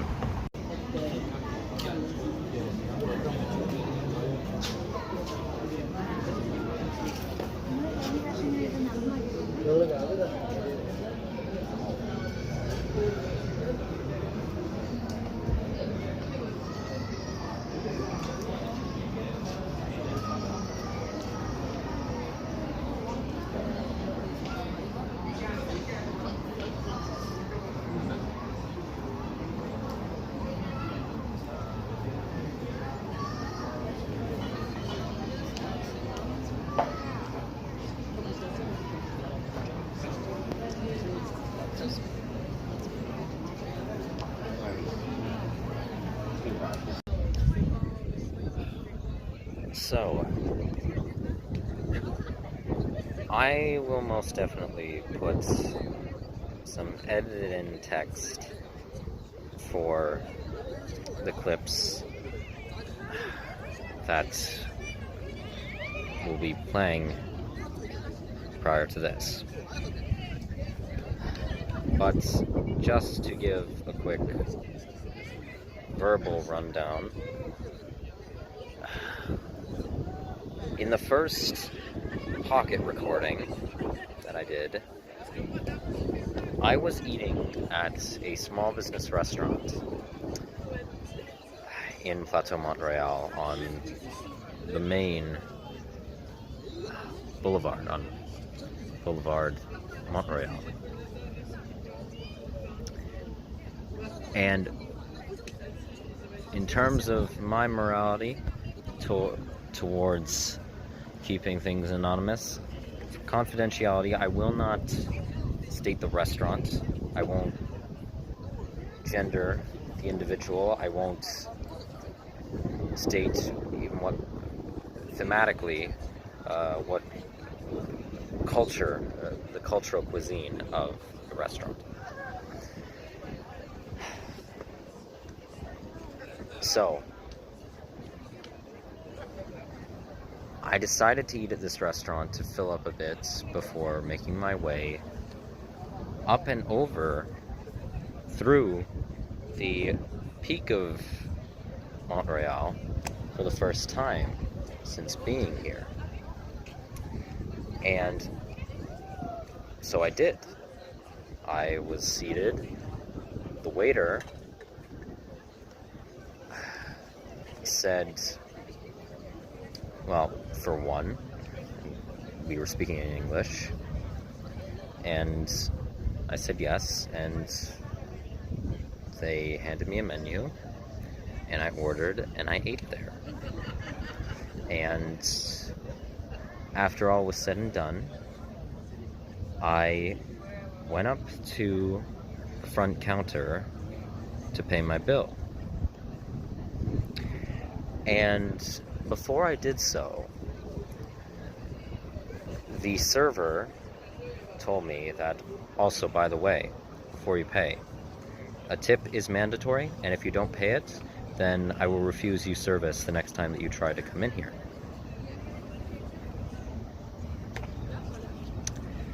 And I immediately thought to myself, 1, fuck you. 2, what?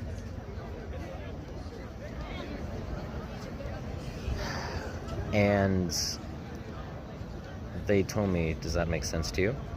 In a very blunt, direct tone. Very, they were very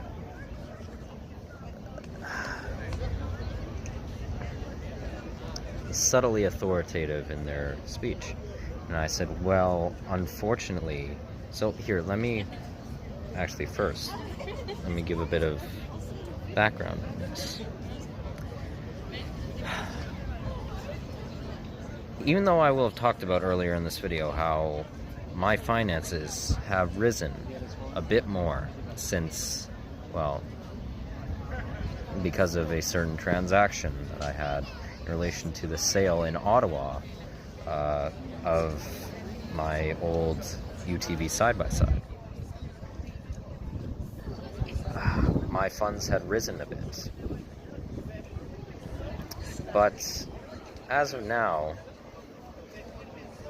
I am, well, my funds are back down to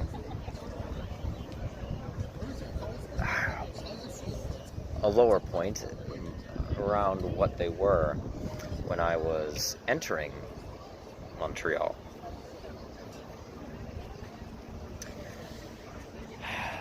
Nearly 2 months ago.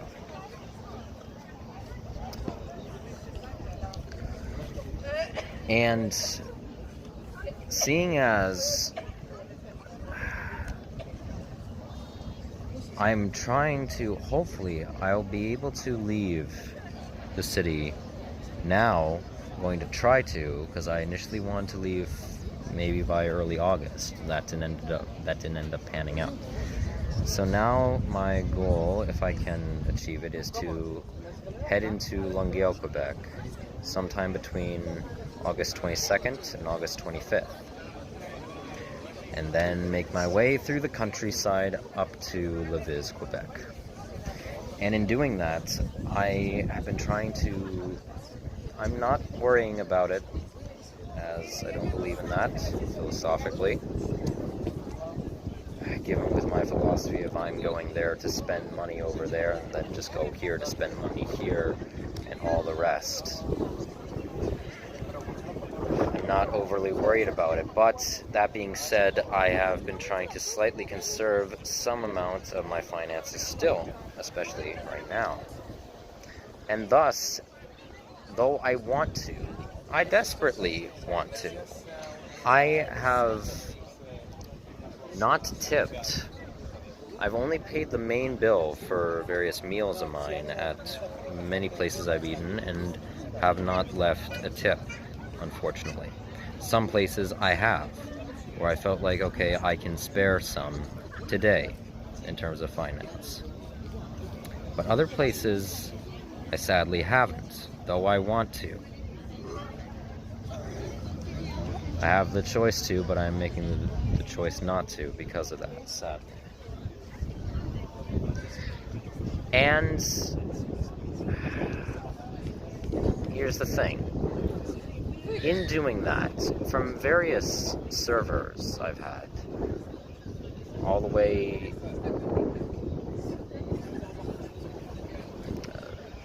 as far back as Ottawa, in terms of Quebec, Gatineau, when I've done that at points, I have been greeted with very manipulative tactics.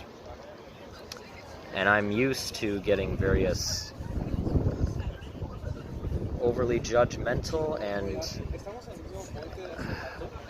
dismissive, unsympathetic demeanors presented towards me from said servers because of those actions of mine. But I'll talk more about that in a minute. But here, when the server told me this,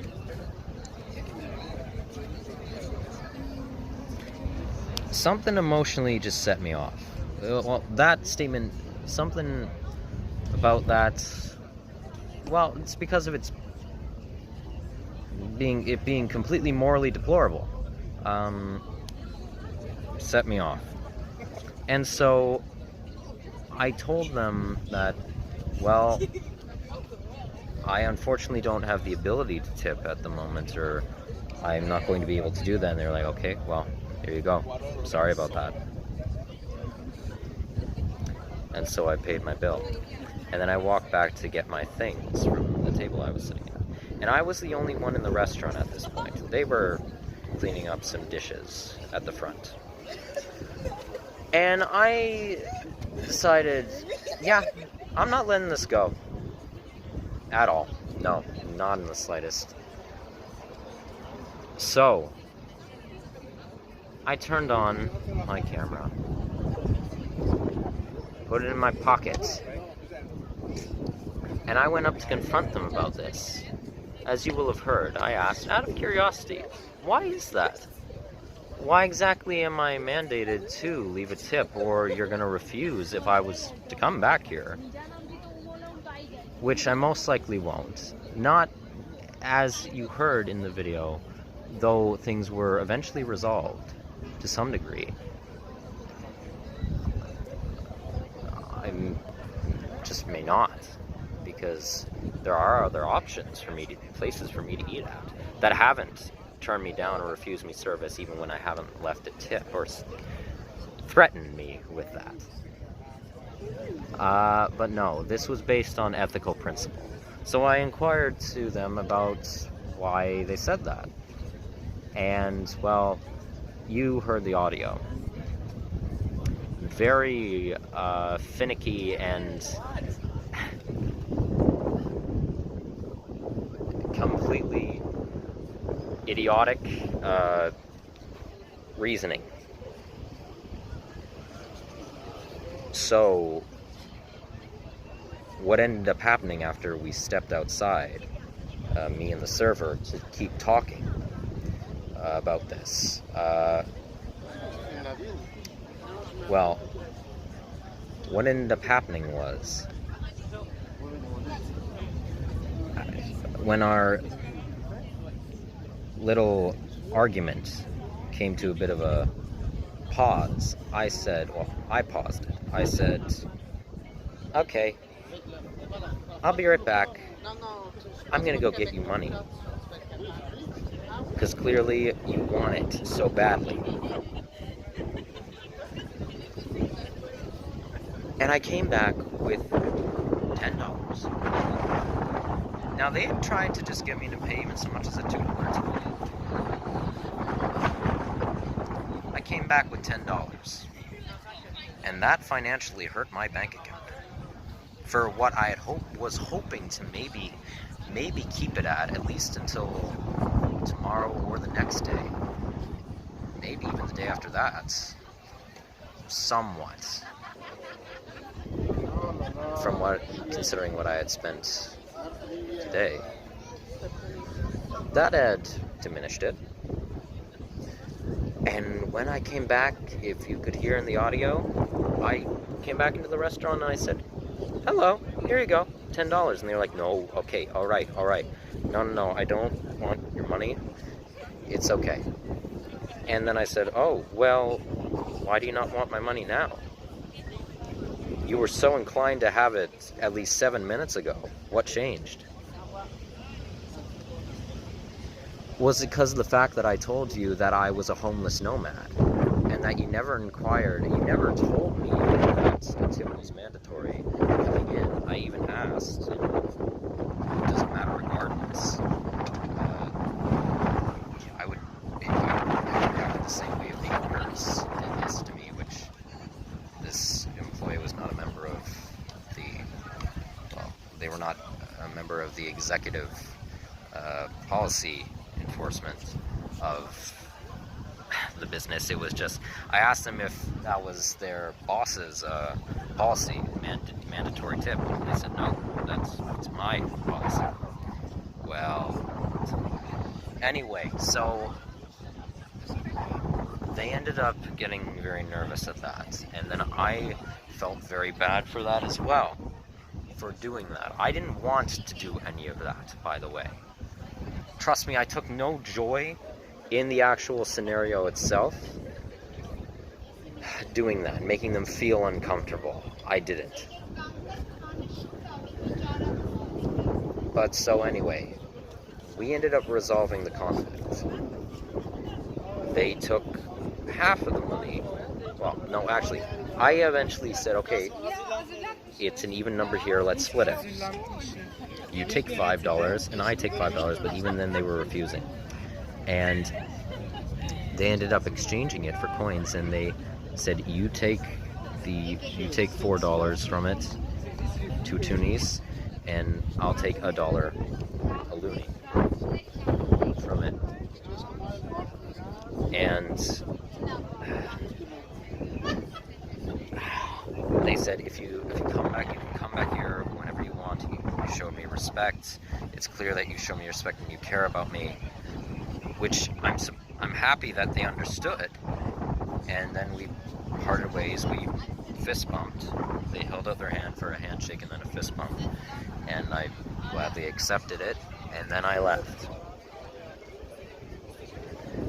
So I think the audio speaks for itself, so I'm not going to go any more into detail with it. What I am going to do, though, right now, because the last few days have ramped up my, I guess, caused more personality, shift in personality traits for me, for a bit more directness. So I'm going to say this right now. As far as I'm concerned, what is morally righteous in regards to what I believe is morally right, and provably so. To any waiters or waitresses, servers, attendants of any sort of establishment, doesn't have to be a restaurant establishment, just a business of any kind, it doesn't matter what. To any serving employees out there, do not manipulate your customers into giving you a tip. Do not.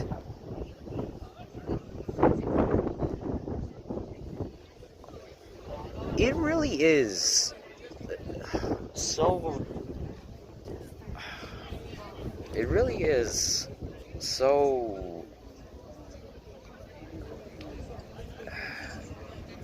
disgusting and corrupt how so much of the suppressed demographics of the world. Let's go right now in this regard with the working class specifically. The lower classes. How they really do, with regard to internalized classism, adopt the ideals of the oppressor. And in regard to far leftist ideology, morally, pretty well, just in a different form, have the same methods of operation as far-rightists and extremist centrists. Not quite the same ideals, no. Ideologically, no. And different end goals. Some amount of different methodological tactics.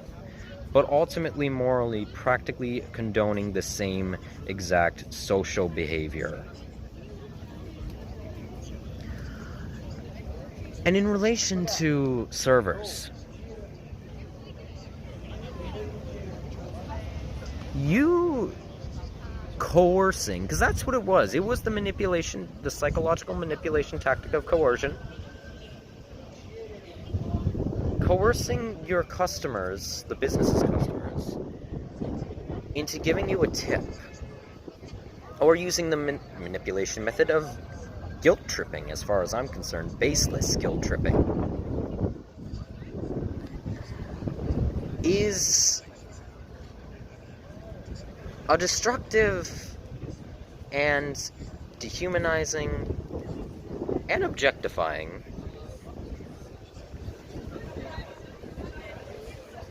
ethical enactment.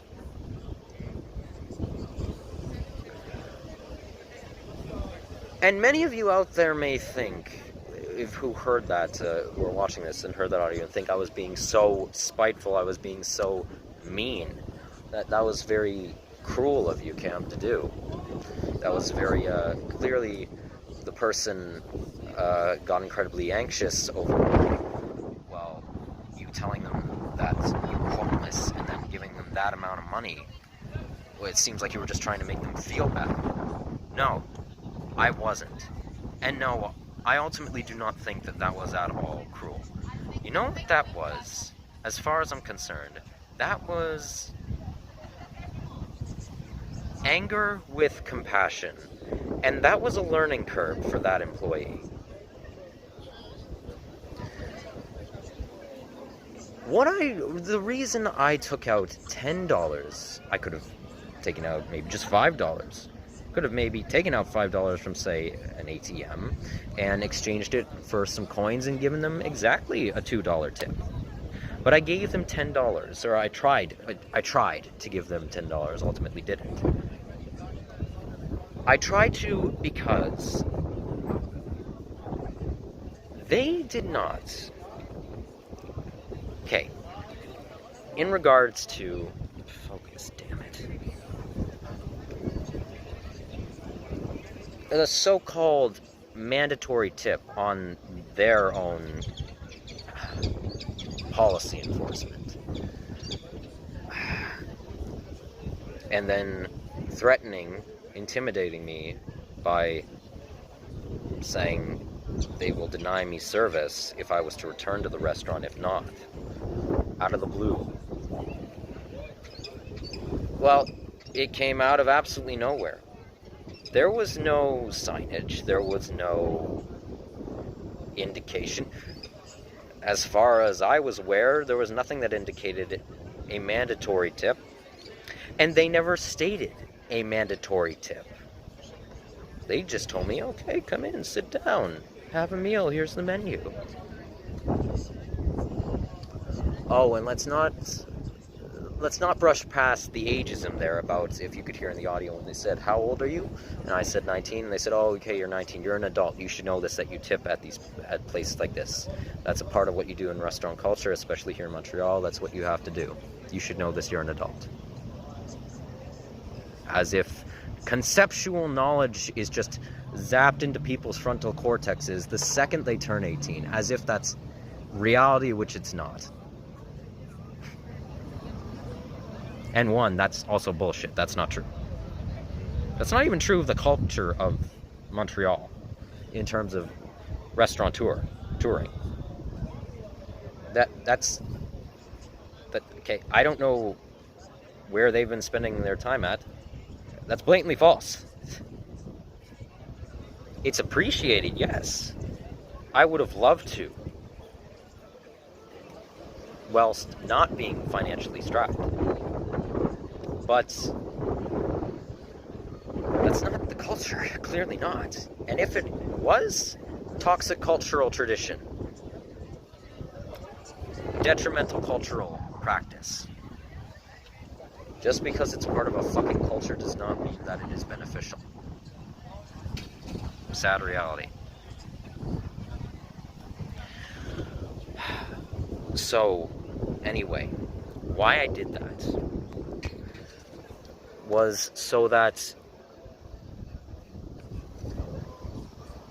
they would learn to actually inquire about someone's living position, their financial stability, the next time they decide to do that. I could have, and you know what? I really have had enough of this. And I'm going to start practicing something a bit more, and I'll talk about this later on in different videos. I've talked about it somewhat, and I tried it somewhat in Ottawa, but it kind of got ahead of me. But now I have nothing left to lose. I very much am going to start practicing telling people who are very morally inept because of morality disrupting psychological disorders how ethically incompetent they are. Just very subtly, I'll be very compassionately passive-aggressive, and not just as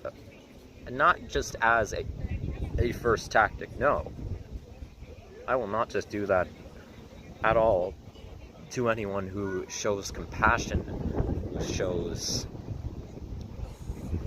some amount of generosity and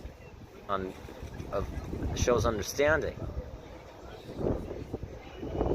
But to those who don't, and so let's just right now keep it with the service workers in the restaurant industry. You are in the same, yes, let me make this clear. Most people, even for their own moral hypocrisies, who enter your restaurant, they know how bad you have it.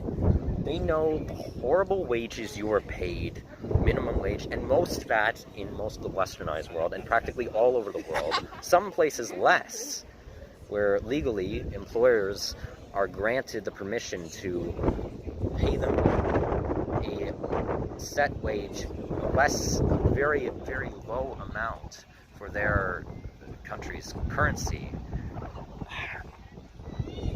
their trade currency,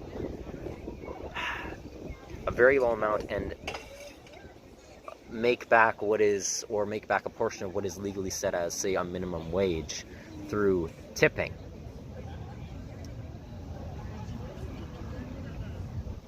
We know how terrible you have it.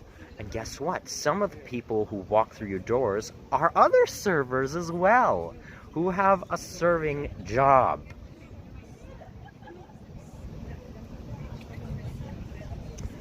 And then there are some of us who are homeless, or even worse, who are completely moneyless. I'm thankfully not at the moment.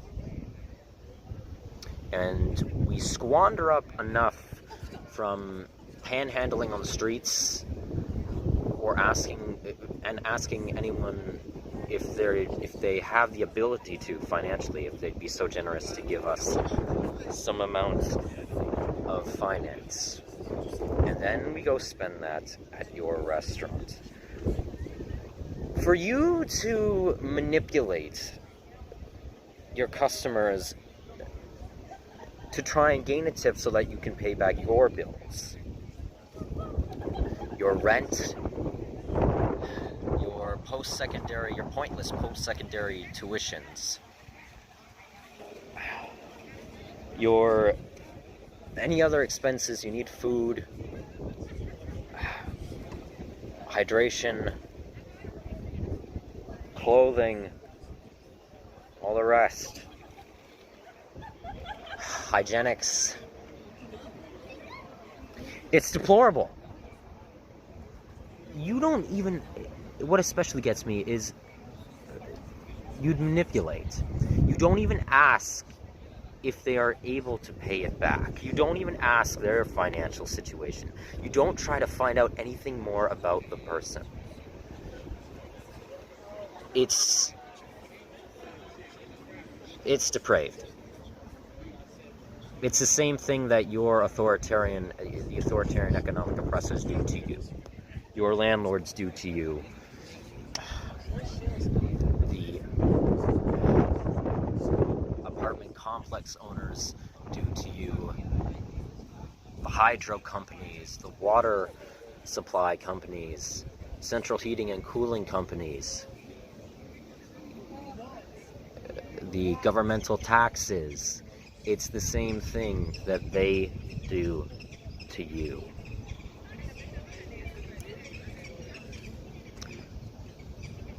And I'm going to keep this up, especially in regards to this, because this has annoyed me so much, because I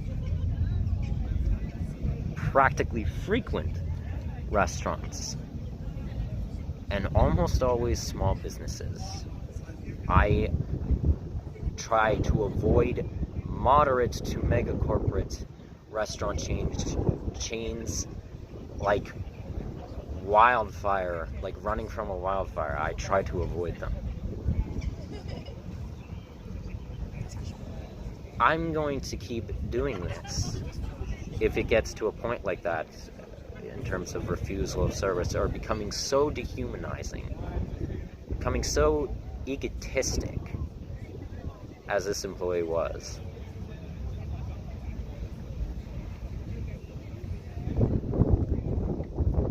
If someone ever does that to me again, I will take out as much as $30, $40, $80, $100 as a tip and give it to them. And I will tell them, no, you keep it. That financially hurt me. I'm homeless. I am trying to conserve my finances. But you know what? You're so desperate to obtain finances, and in terms of needed resources, rightfully so, but not in terms of your manipulation. Well, you're so willing to do whatever morally to obtain it. Well, and that goes as far as intimidation. Well, then here you go, you can keep it. And I want you to think about how much that hurt me. I now will have some amount more difficulty being on the streets, trying to obtain resources for myself as well, because of your little stunt. Because if I hadn't been as, well, strong-willed as I was today, as I haven't been before, where I have folded, where I have bended to their will,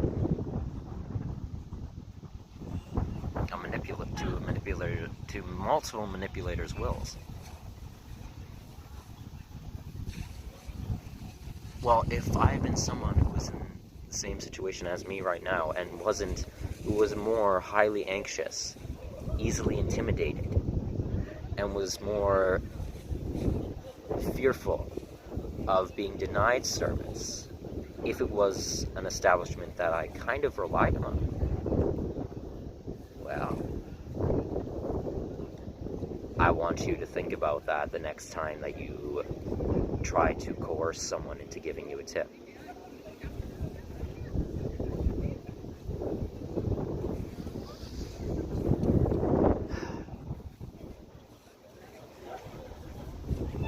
And as for the people screaming in the audio clip after that incident, well, I was making my way up to the eastern face of Montréal, and I could hear, coming along the road, packed with people, someone, and I shouldn't, in the moment I wasn't thinking very well, I guess. I shouldn't have gendered them. That was genderist of me to do. I shouldn't have done that.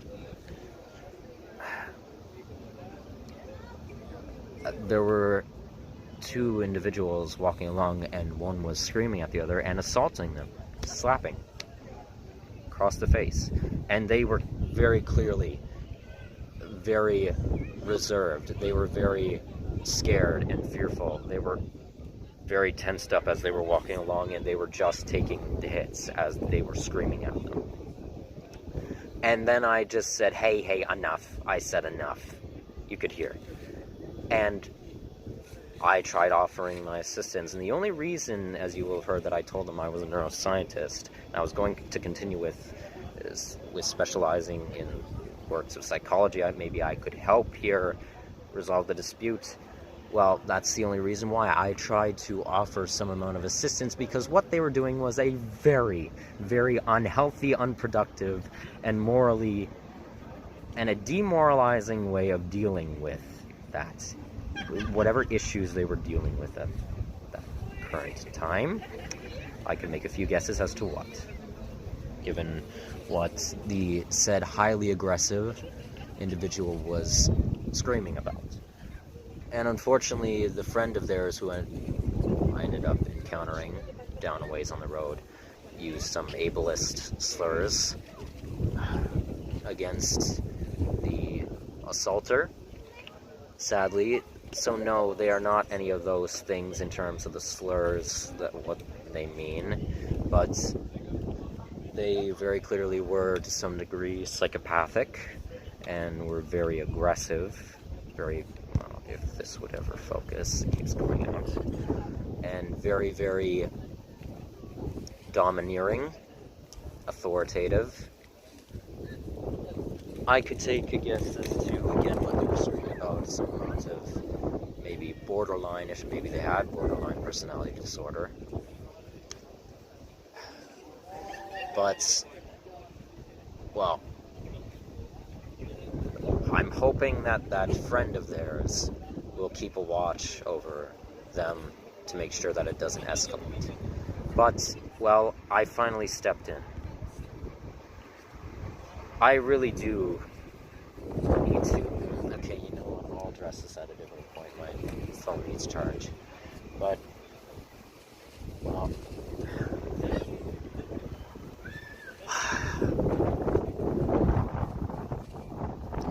I'll say this in relation to me now being an anarchist.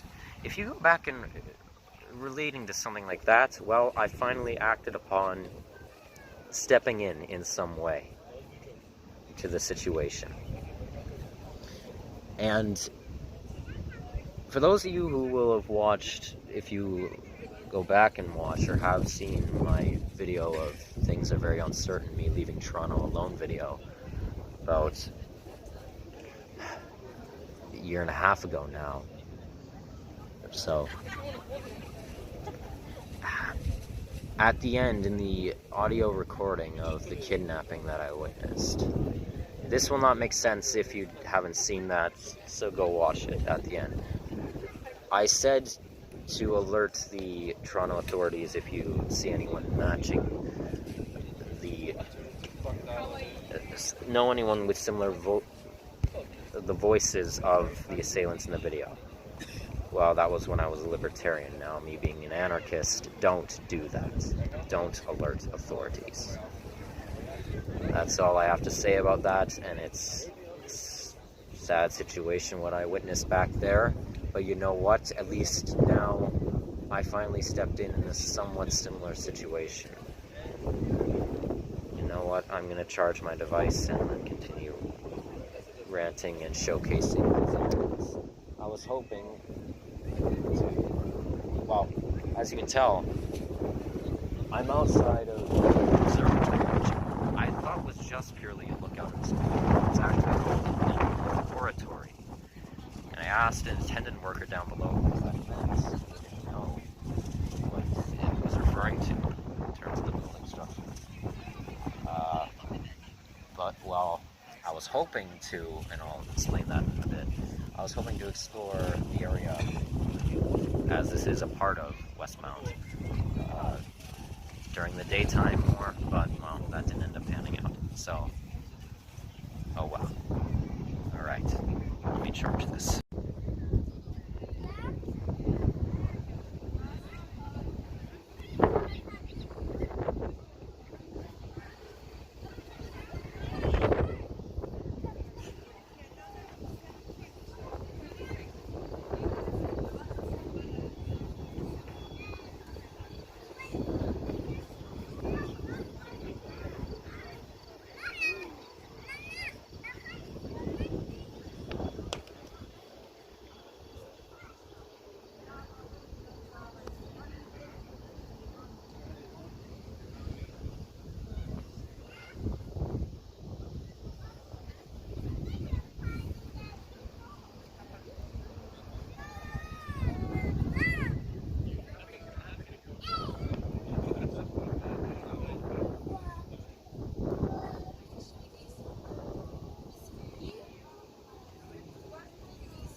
Okay, so unfortunately I stayed out on the overlook of the cathedral longer than I thought I did, and well, the actual interior of the church is now closed.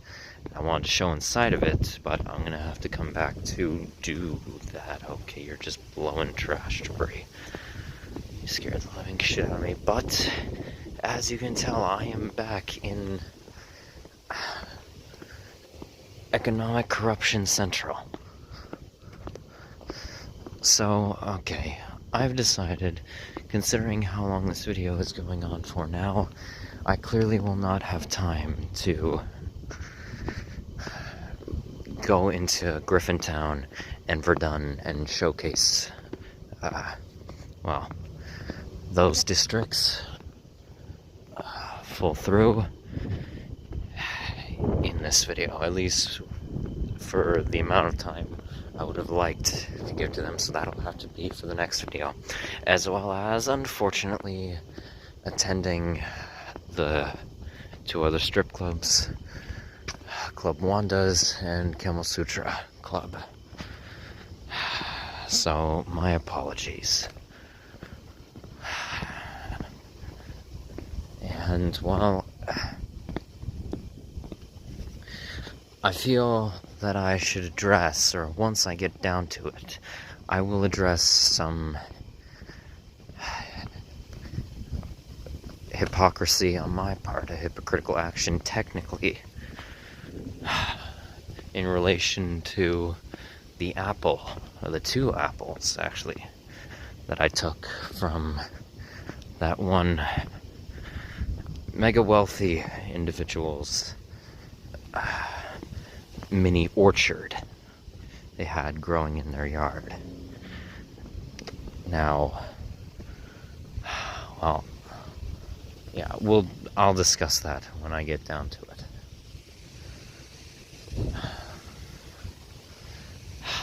But as for here, well, I am back in, well, right now I'm in the northwestern end of Westmount. And as for the oratory, St. Joseph Oratory, so it is situated in the northernmost half, northwesternmost half of the Westmount district, right bordering the borough of Woudermont, which I've yet to showcase. But it's still technically part of this borough. It's at the very edge of it. But going along here, this is, well, now going into the same area I will have been for the earlier half of the footage for this video. And it's just as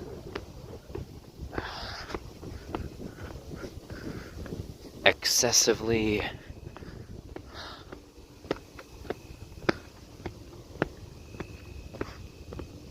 overly grandiose and wasteful of structural buildings as down there.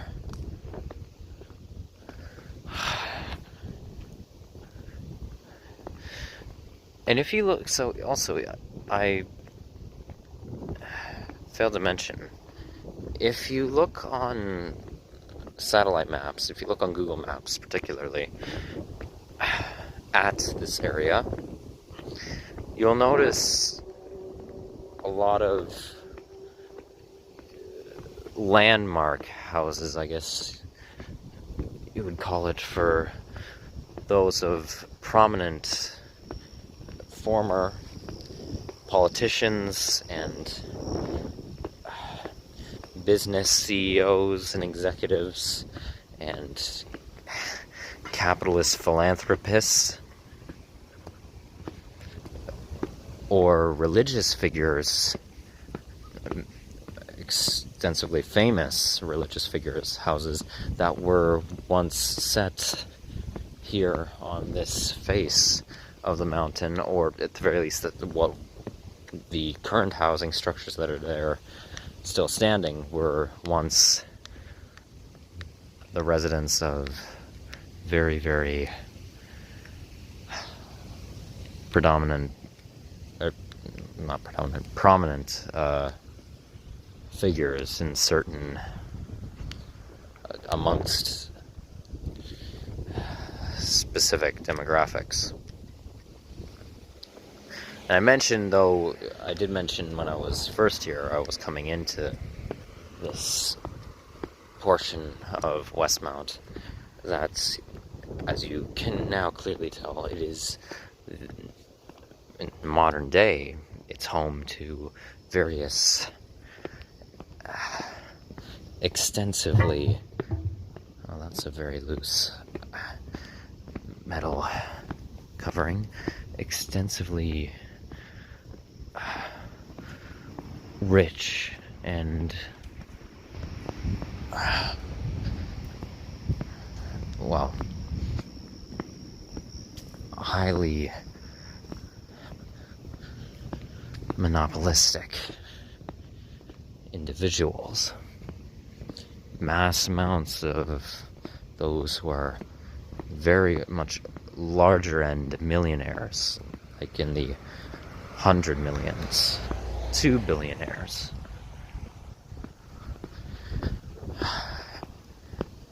And oh my god, yeah, I don't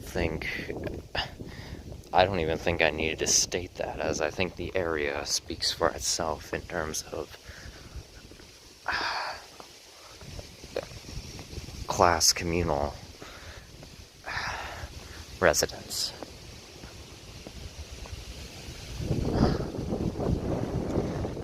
However, so far, I haven't... Those who are now, in terms of relating to those well-known historical figures that once lived in the area, I have yet, well, when I was in the area last time, I've yet to actually see any of the houses, their current owners, displaying them as being such, being the former residence of, well, said prominent people. You would think, given the ideologic culture of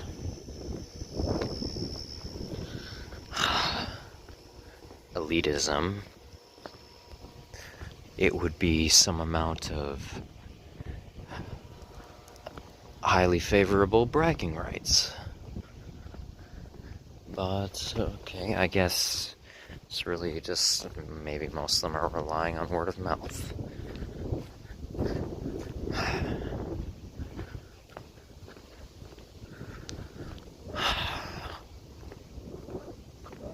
Oh, boarded up window.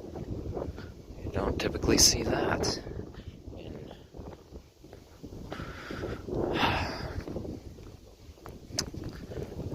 bougie communities. But that's clearly for repairs being done, not because, in comparison to the gentrified and lower class areas, boards often just left as fill-in window panes, because nothing else can be afforded to cover up the actual, well, lack of glass. Okay, so over here in terms of architecture, I'm seeing influence of Scottish, American, modern American, or maybe some, well, okay, downtown Montreal, as you can see, here. I guess maybe I'm wrong.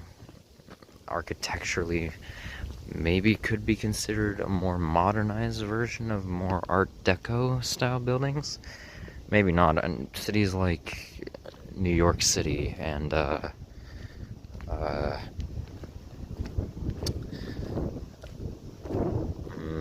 maybe Chicago and Milwaukee, USA, and maybe I think I might have seen that Adelaide, Australia might have some Art Deco style buildings. Those cities I think would be considered a lot more, have a lot more of that design work than, say, cities like Montreal. But I think there's some amount of influence, a more modernized version of it. Here, though, I don't know what Art Deco, if Art Deco also applies to housing structure designs, just typical, well, or westernized housing structure designs. Any architects in the comments or architectologists, please inform me of that. But Jesus Christ, okay, look at this. This is ridiculous. Look at this. Look at the size of this house. And it might not look ridiculous on, like, just from a first viewing. I would say it would be perfect for multiple living quarters. But that's the ridiculous part. It's most definitely not being used for such. This is not an apartment building. Like, you would see a building this size in the downtown area of Montreal, or in any other major city in almost all over the world. A building this size being utilized in the lower class areas, or even to some degree the upper middle class, being used as an apartment complex for multiple units. This, though, clearly isn't. Given how, or at least most likely it's not. Maybe I'm wrong, but most likely it's the home of one individual or their specific immediate family. Not even housing extended family members. Given from what I've seen now passing through here of, well, those owning up buildings, the housing units here, and also yesterday some more research I did online of the area. What clear demographics go for buying up these highly expensive houses. But even this one that's under construction, so tall, it's so clearly, though, most likely, or at the very least for the realtors, the ultra-rich catering realtors, target demographic being that of individuals to a singular family to buy up the buildings, to buy up these houses. It's not utilized for more than a handful of people. And I guarantee, as it is so popular with elitist culture, to waste the spaces in the actual houses are wasted. That there are just empty spaces, empty rooms that are purely designed for decoration, to keep the walls and the waxed, glazed floors, the gold encrusted fucking fireplaces, to keep them in pristine condition. I guarantee that. And once again, almost no trash. No rotting, spoiling garbage buildup. Other than, okay, those 2 blowing bags that we saw earlier going away from the property of the oratory. Jesus Christ. Practically spotless. Oh, and the road conditions are pretty well perfectly maintained. Infrastructure is so damn impeccable. It's kept at a very high priority, clearly. The roads are, for the most part, here smooth enough, minus some of these cracks. But, well, seeing as there was construction back there... Oh, yeah, here, there's construction on the road. I just took further notice of it. They're most likely just going to be now repairing said cracks and bumps. And what they're probably going to do is, like they do in a slew of the ultra-rich communities, because municipalities prioritize them far more, because that's where the rulers of the municipalities also live. They'll just pave over it again with a whole boatload of highly toxic, poorly manufactured tar sludge. They'll pave right over it. And they'll add new paint. They'll do a new paint job for the crosswalks, the stopping indicators here on the road, the dividing lines. They'll just redo it because they know they have the expense to pay for it. They know they have it. But no, as I showcased in Exploring Montreal Part 7, when I was going along the back roads, I was on the back streets of Plateau Montréal borough. Deplorable road conditions. Horrible. It was potholes, mass potholes, speed bumps that were clearly just globs of concrete pressed together and left to harden, that were in very odd places and very compact. Cracks in the roads that had not been filled or were just filled up with some tar splashed over it and left to harden. It's fucking atrocious.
Oh yeah. This not only is the exact same attempt at trying to be suburban castles like the Laval elites. This surpasses it. 1, 2, 3, 4, 5, 6, 7, 8, 9, and back, tucked behind the trees. 10. You have 10 balconies. 10. And I'm sure you have an equal amount in the back.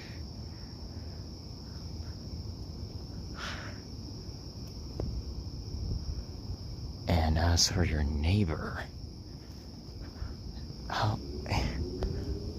how many windows do you have?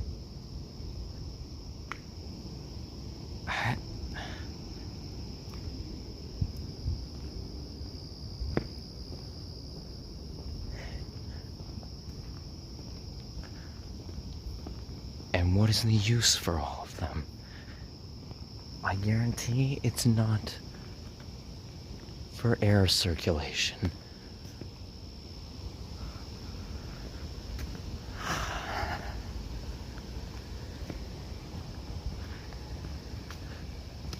This makes me nauseous. Alright, so we're coming up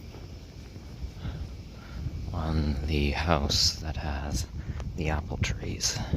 So, in relation to me taking 2,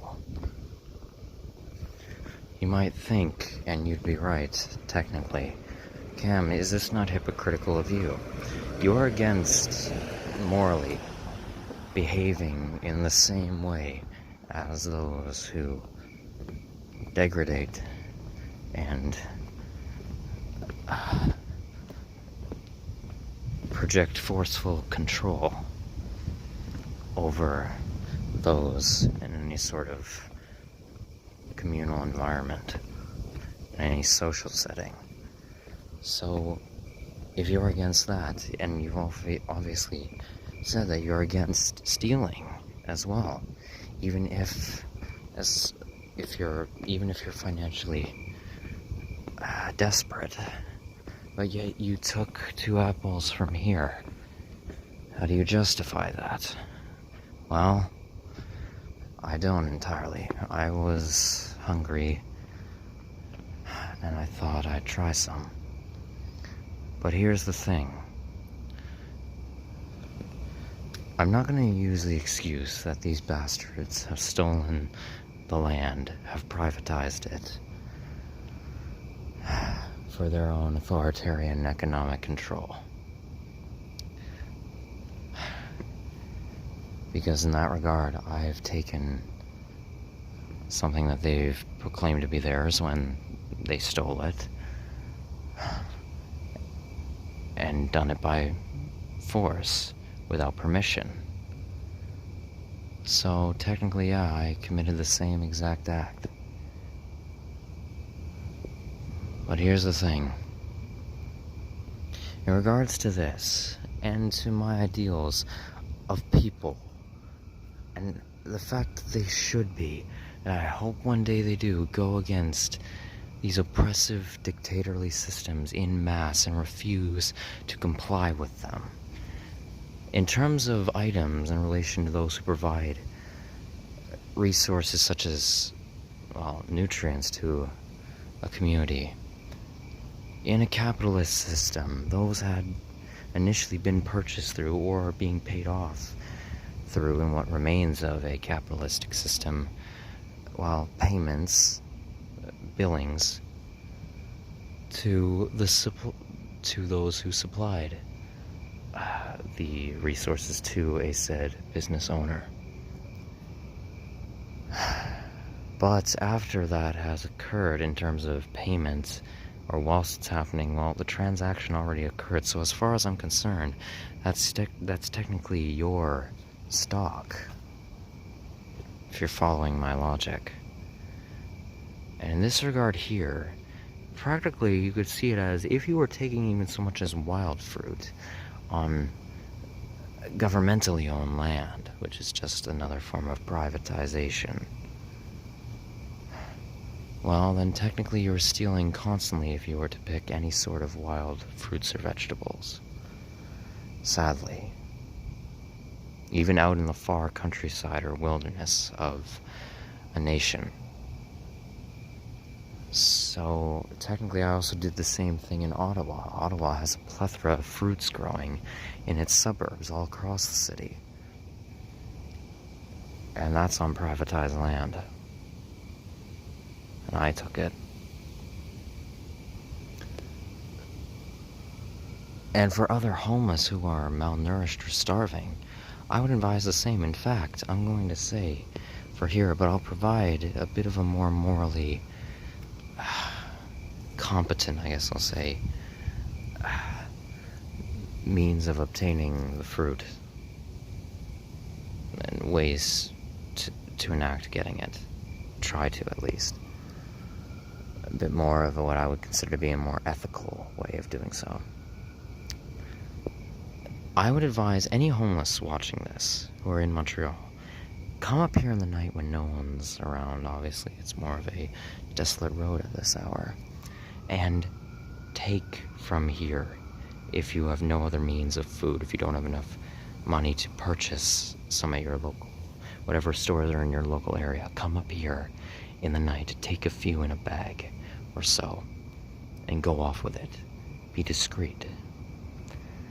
But what would be better is if you took those that are off or hanging over this individual's property line, or hell, any of the fruits that have fallen off of the tree and onto this little stone platform here, this stone wall, such as that apple right there. Take those, because, well, technically, even though the tree, yes, itself is on the property, well, the loose fruit here is hanging over it. Technically, the road is, well, municipal property, which is lobbied again by these fuckers, but either way, technically public property. And if one was to fall off, or a few were to fall off, naturally, say if you shook the tree, or, well, one was loose, you touched it a bit and it fell into your hand, well, it's not on their property technically anymore. At the very least, is a way that I look at it. Now, I went against this somewhat, despite my better judgment, the other night. I actually tried getting that said second apple from a bit just over that little hedge. And then I got spooked because I heard something jostle behind the bush, and I was like, zoinks! And I just grabbed an apple that was along here on this stone platform and walked off. But, well, oh shit, nearly tripped on a rock. Well, either way, I'll address this more in a bit, but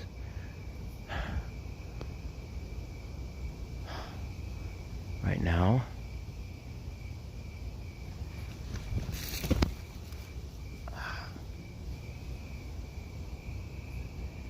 yeah, so close.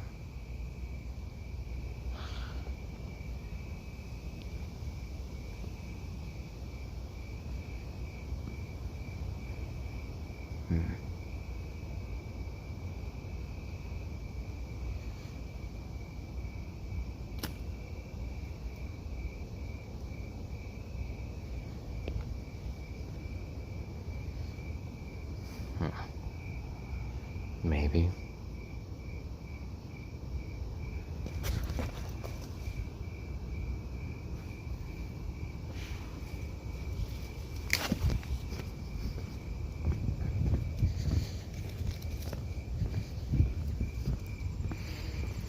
Well, you're a little dingy. Don't think you're spoiled.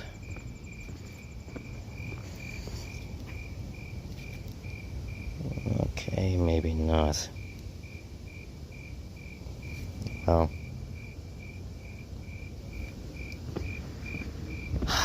it seems seems like a viable enough method as of right now. Oh, okay. That apple turned out to definitely have some amount of rotting going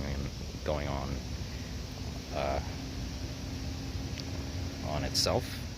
So I decided to go back and get another one, crisper one.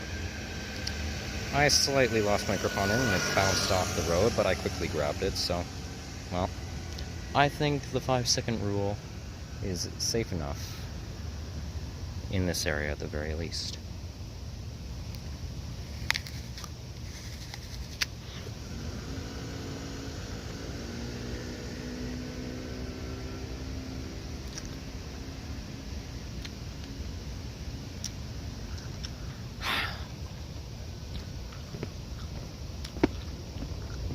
It's maniacally delicious. Okay, I'm getting out of this burrow again. I know I could have showcased more of the central area of it. I have no desire to. I honestly don't. And I'm sure I'll have to pass through there anyway, just to get to Montreal West and the city of Côte Saint-Luc in a different video. So we'll be back here, don't worry. And I'm also going to come back tomorrow to actually showcase the oratory in daylight and the insides of it. And I'll also cap off the video at that point too. But I will say, it's very clear, obviously, that this area is full of mass pseudo-segregation, of communal structuring, with those of the predominantly white, I've noticed, from being here, walking around with just the few people I've interacted with on the streets at night, plus certain images that I've looked up, and also in relation to those well-known millionaires and billionaires that live here, and from what I guess I could see coming in from the entrance at the oratory, as well as the obvious, well, with the oratory, predominantly Christian area, a religious group of the area, clearly, and also very clearly from what I've looked up again, and can just see all around from their economic ties, heteronormative, cisgender supremacists, performative activists,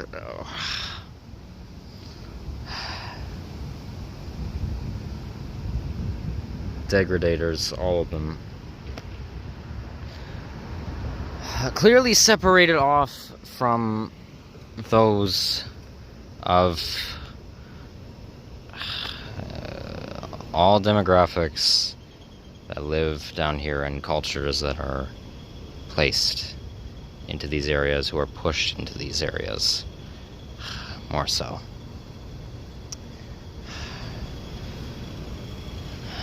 And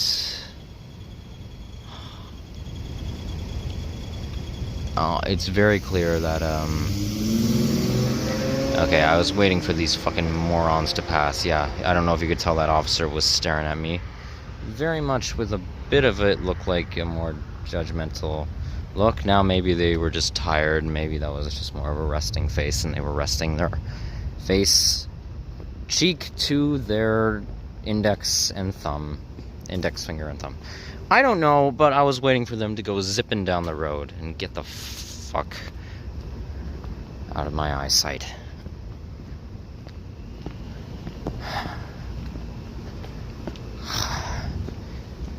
It's very clearly separated off. And in regards to that, it's very clear that the mountain is used as being a main separation deterrent for said pseudo-segregation. Very clearly. As there are areas, obviously, as the mountain is a high touristed area that makes mass millions for the tourist industry, which again, most of their execs live up there, no doubt. But that area doesn't really have much of a direct way to get to it, mostly from the main roadway that runs through the mountain. There's a branch of the road, an intersection that turns up to it, which I was actually close by last time that I was up there, but either way, not easily accessible unless you went through this area of the downtown or went around from Woutermont along the other side, or made that turn on said road on top of the mountain, surrounded by forested areas. And in terms of various corporate entities and building structures, maybe plazas and things of the sort that surround the western half, the northwestern half of the downtown area, or that are built up here, as you can see, and just, well, they connect to the southeastern half of, well, technically, no, well, sorry, just the southern half of Westmount. Southeastern would be a bit over this way.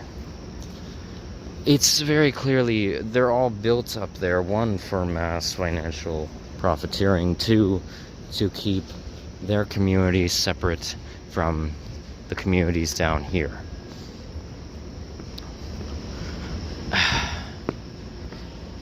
Now, in terms of pseudo-segregation, would I say that it's, okay, okay, it's far worse. Say this, far worse than Laval, obviously. As while I was there, you will most likely take notice of the fact that I was constantly mentioning how the city basically does not even care about pseudo-segregation practically anywhere, except for maybe some parts in northern Laval. So it's far worse. But in terms of corruption, would I say that Montreal is worse than, say, Laval or Gatineau? Honestly, no. Not from what I've seen so far. Yes, there have been a lot of depravities that I've seen. Mass amounts here. But I'm not going to mention them here, but if you go back and watch the Exploring Laval videos and Exploring Gatineau videos, I feel that just on a cityscape, societal structuring level, those two municipalities are far worse in terms of corruption, mass corruption, than Montreal. Montreal is highly corrupt.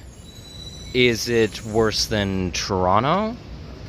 In terms of pseudo-segregation, I can't really say, as from what I'm recalling, I wasn't quite aware as much of what I would dub to be pseudo-segregation now, or at least the methods of such in Toronto. I knew obviously clearly of the separation attempts culturally and social alienation and things of the sort, but regardless. So in that sense, I don't have any comment. In terms of economic and governmental and sociocultural corruption, however, it's on par. It's absolutely on par with Toronto. It's equal to it. In terms of Peterborough, I'd say Peterborough is actually probably worse from what I had seen of it whilst living in Crow's Landing, Ontario. And it's practically, I guess, well, no, it's worse than Lachute. Little worse. But my God.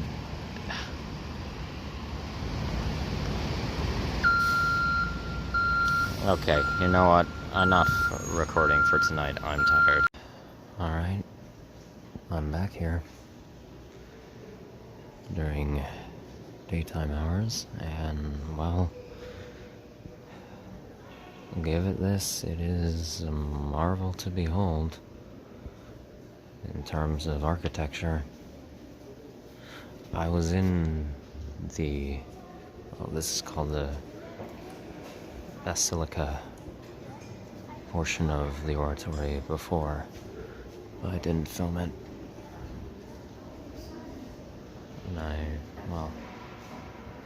don't have much time left for recording here, at least for how much editing I have to do. So this isn't going to be terribly long footage of the inside of this place, but I'm sure you'll be able to see enough of it to get the gist. I have no clue who this minister is being depicted in this picture, but, well, rather grandiose. Like, well, unfortunately, most religious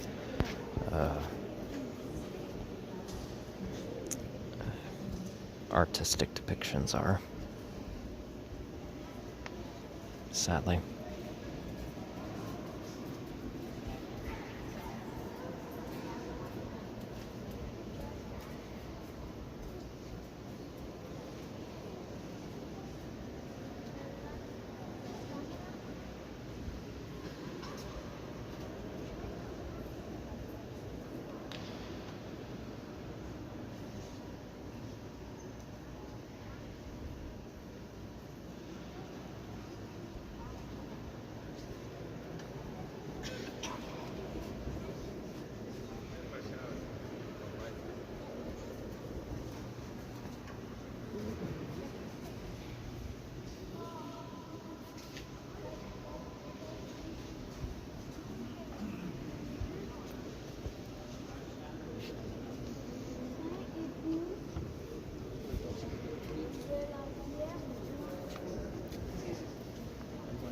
Today.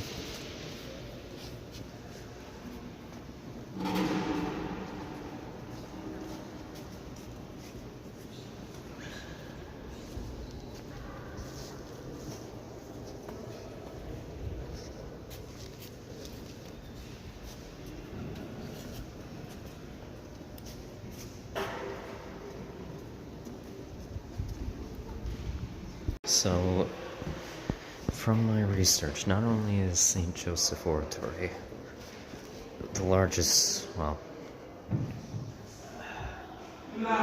Christian religious building in all of Canada, I believe it's the third largest in all of North America, and if I'm not mistaken, it may also be a very prominent Christian holy site, well, similar to that of, say, Wali Salam in Mecca, Saudi Arabia, or the Wailing Wall for the Jewish community in Bethlehem, Israel. Or no, sorry. No, the Wailing Wall is... well, this depends on who you ask. It's not, Bethlehem isn't in Israel, and it's in Palestine. And the Wailing Wall, it's on the Palestinian half, or sector of, well, Jerusalem, if I'm remembering correctly. But it is in Palestine. Sorry, I was wrong about that. Anyway.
Okay, this is rather interesting.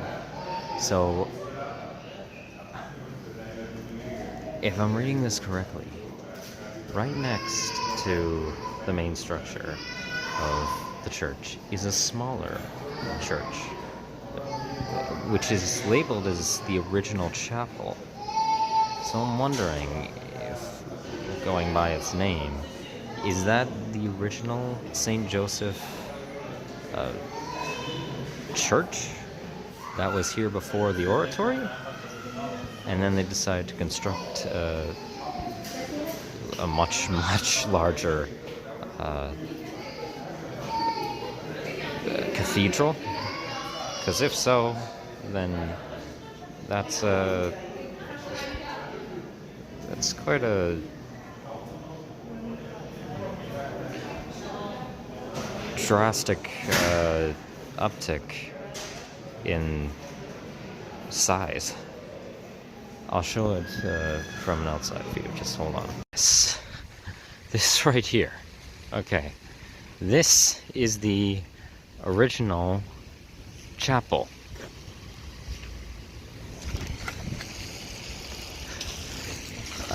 Yeah, quite a stark contrast. I'm gonna have to, when I come back here at some point, I guess, to explore the Woudermont borough,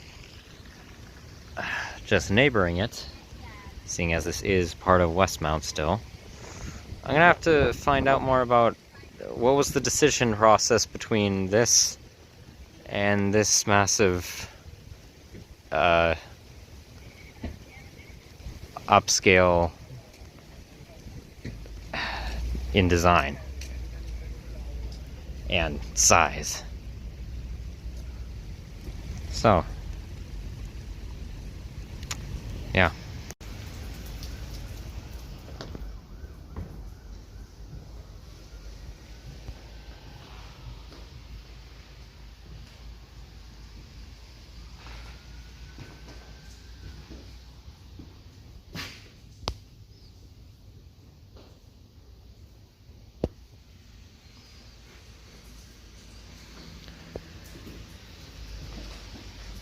Okay.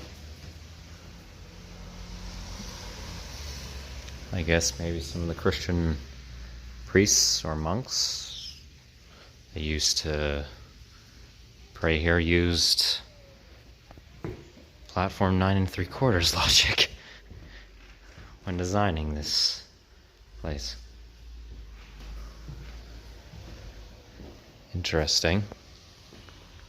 Yeah, again, I'm really interested to know why they went from this to that.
Excellent.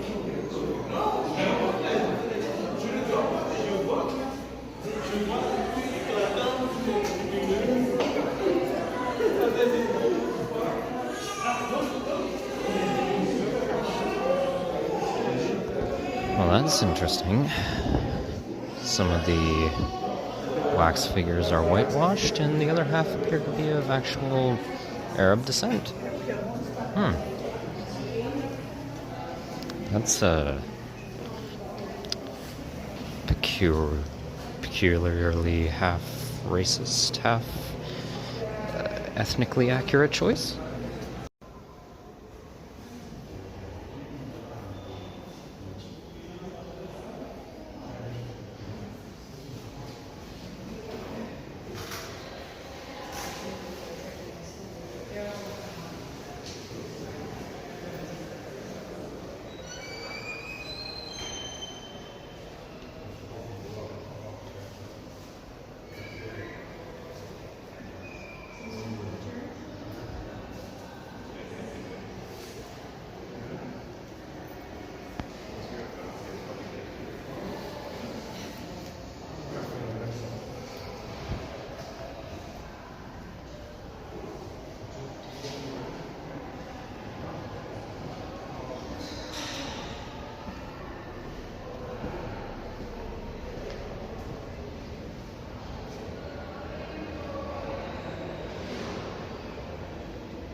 Okay. I'm definitely gonna have to find out more about you, Mr. Andre, because you seem to be a very important religious minister for this building.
Silly.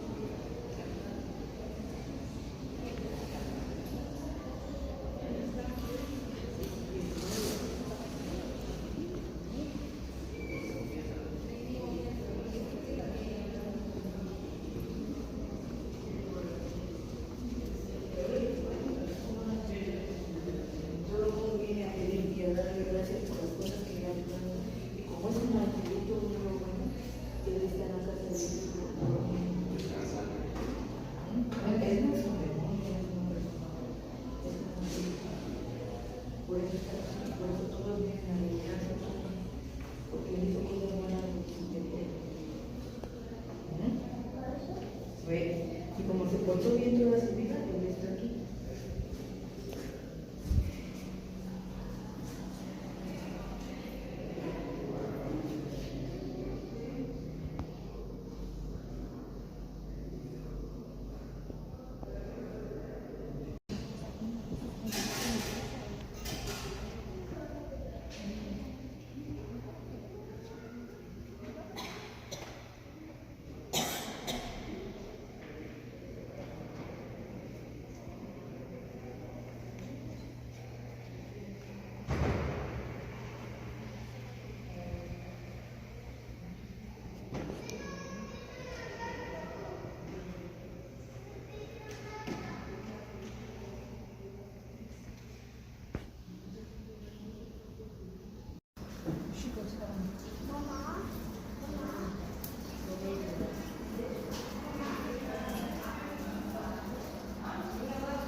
Fucking hell.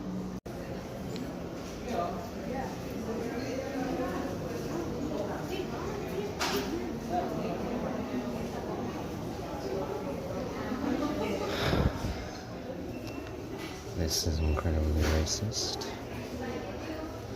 That is incredibly racist.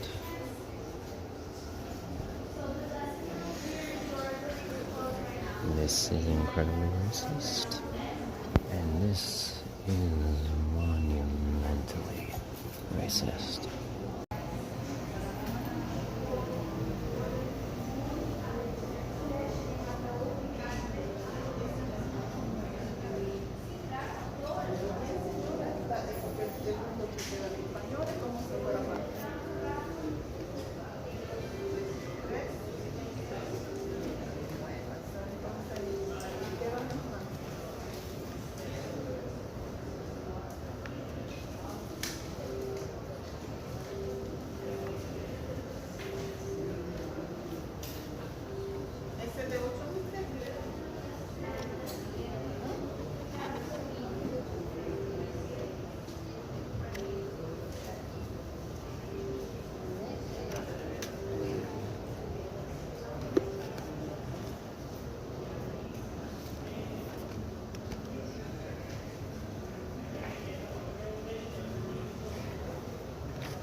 Si lo hubiéramos visto con más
Very expensive for a dead man, Father. So this man here is Saint Andre Bassett, also I guess known as Father Andre. And apparently he was the founder of the oratory. And well, I don't know yet, I haven't fully read this pamphlet, if he was heavily involved with the architectural work but he was basically just the church operator, I guess, for the original chapel out there, and that room I showed at the top of the little church was his sleeping quarters. And then, well, I guess was further promoted in the ranks of, well, being a Christian priest and things of the sort. But I'll have to do a bit more research on his involvement with the place. But as for right here, I found something interesting. Well, once I had passed this, but I went to ask the information attendant about it, and they asked if I had seen St. Andre's tomb downstairs, and I said yes, I had. It was in the black marble casket. And then they asked, had I seen his heart? And I thought, no, I don't believe I have. And they said, yep, they have his heart basically preserved and on display, but behind various panes of glass. And yep, there it is. Now, as to why that was done, I don't fully know. Oh, well, let's read here. Prayer to obtain a special favor through the intercession of Saint Brother Andre. Saint Brother Andre, we celebrate your presence among us. Your loving friendship with Jesus, Mary, and Joseph makes you another son in the eyes of the Father, compassion, and carries your words straight to God's heart, and your prayers are answered with comfort and healing through you, from our lips to God's ear. Our speculations are heard. We ask to be made a part of God's work in the spirit of prayer, compassion, and humility. Saint Brother Andre, pray for us. Amen. Okay, that still didn't explain why his heart is mummified on display. Well, it's not. Okay. It's preserved. I don't know if that would really count as mummification, as there's no embalming of any kind. But, well, I don't know if that was just a traditional practice of certain Christian sects. But, well, anyway, I'll have to find out more once I come back here. So,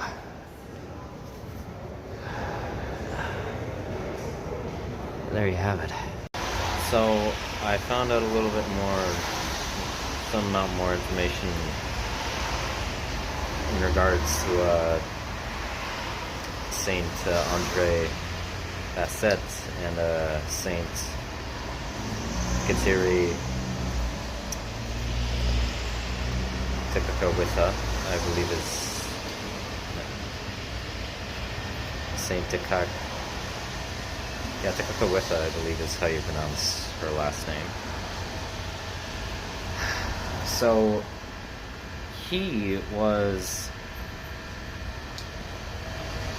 a heavily influential priest for Quebec who apparently worked as a spiritual healer, who had claims to have actually been able to resolve ailments of various individuals.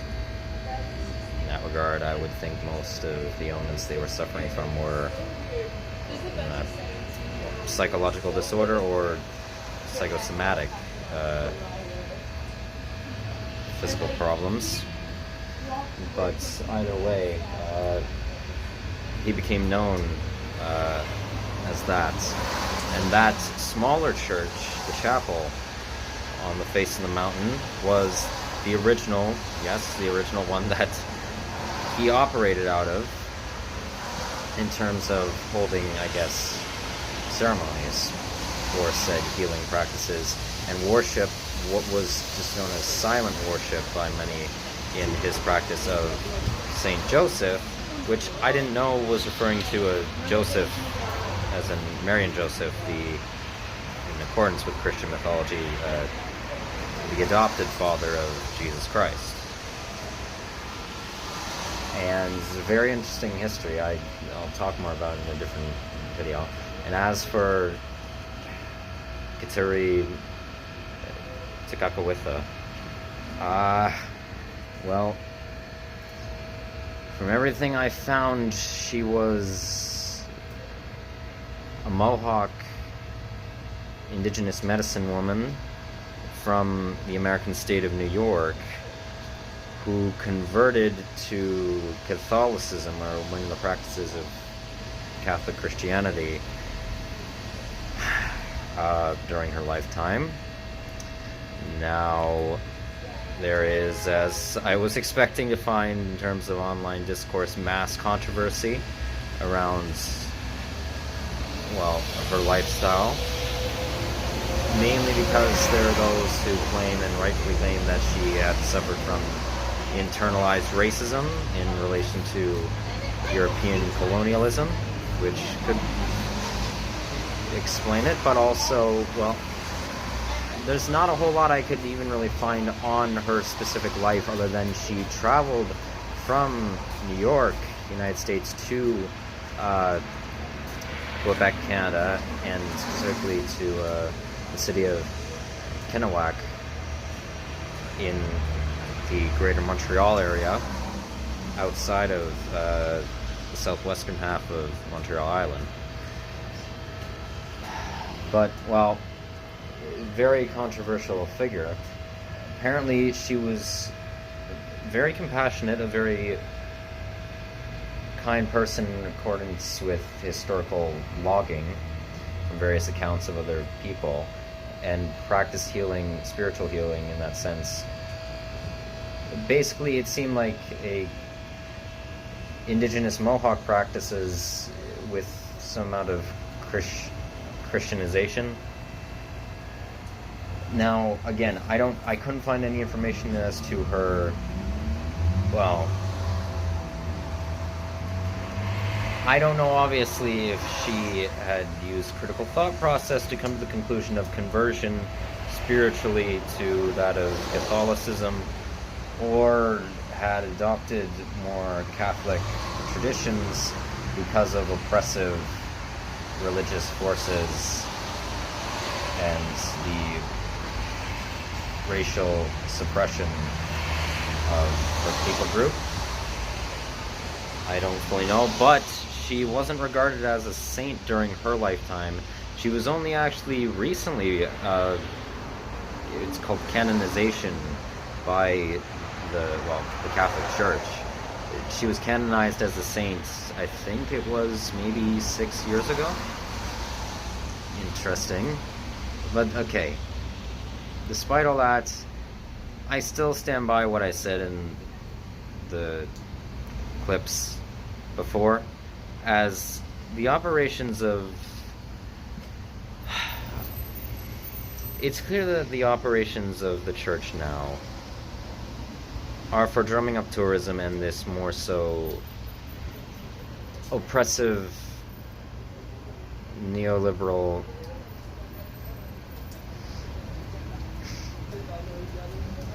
Christian washing and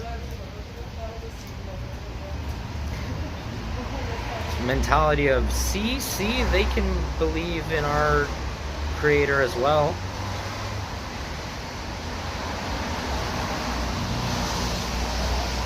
And look, okay, I'll do more research on them both. Obviously, I don't know much about them other than what I've looked up right now, these two individuals. But in terms of for Saint Andre, because he was involved with the construction, was in fact involved with the building and design of the cathedral, the oratory. Well, again, I'll state this in relation to my sociotheological theory of religion as an analog for simplification of scientific knowledge. There are beneficial traditions of Christian practices and the Judeo-Christian practices. There are beneficial traditions and communitarian aspects to that of what is dictated in the original Amoraic Bible and thus the original Christian peoples, and practices that have carried over into the modern day.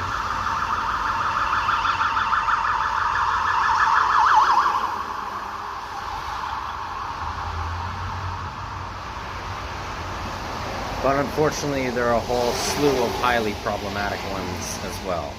And as far as I'm concerned, that oratory now, if what the pamphlet I got is saying, and the research that I've been able to do is correct in Saint Andre's personality and actual moral beliefs and how he acted as a person in his lifetime, well, then as far as I'm concerned, his house of worship has been co-opted for various suppressive religious authoritarianism and economic authoritarianism, as this serves as a highlight for the tourism industry. And it also serves as another pseudo-segregation method to keep those tourists of the lower classes who are just able to afford enough to make a vacation here to Montreal, or those who might be of, say, the more impoverished, or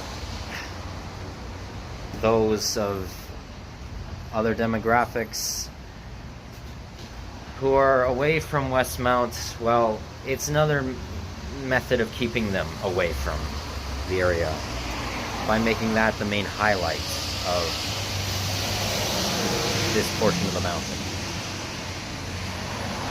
And it being surrounded by a lot of woodland forest.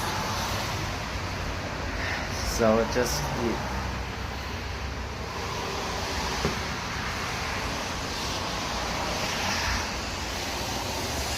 Alright, I'm gonna state this. I'm not doing well mentally right now. I have not been feeling well for the last little while at all, but I'll talk about that in a different video. But it's just...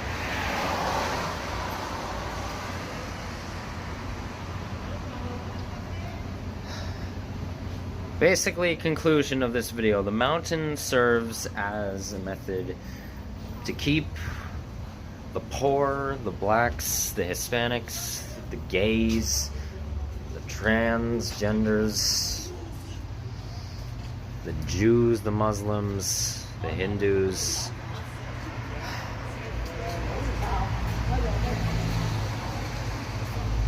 the Pans,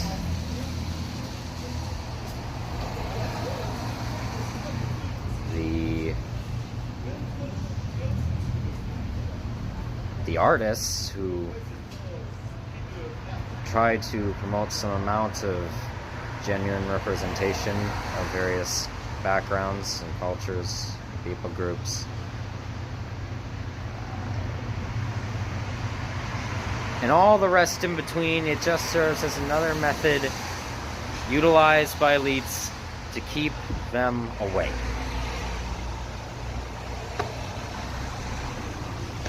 That's what it is. Well, I'm actually rather impressed with myself.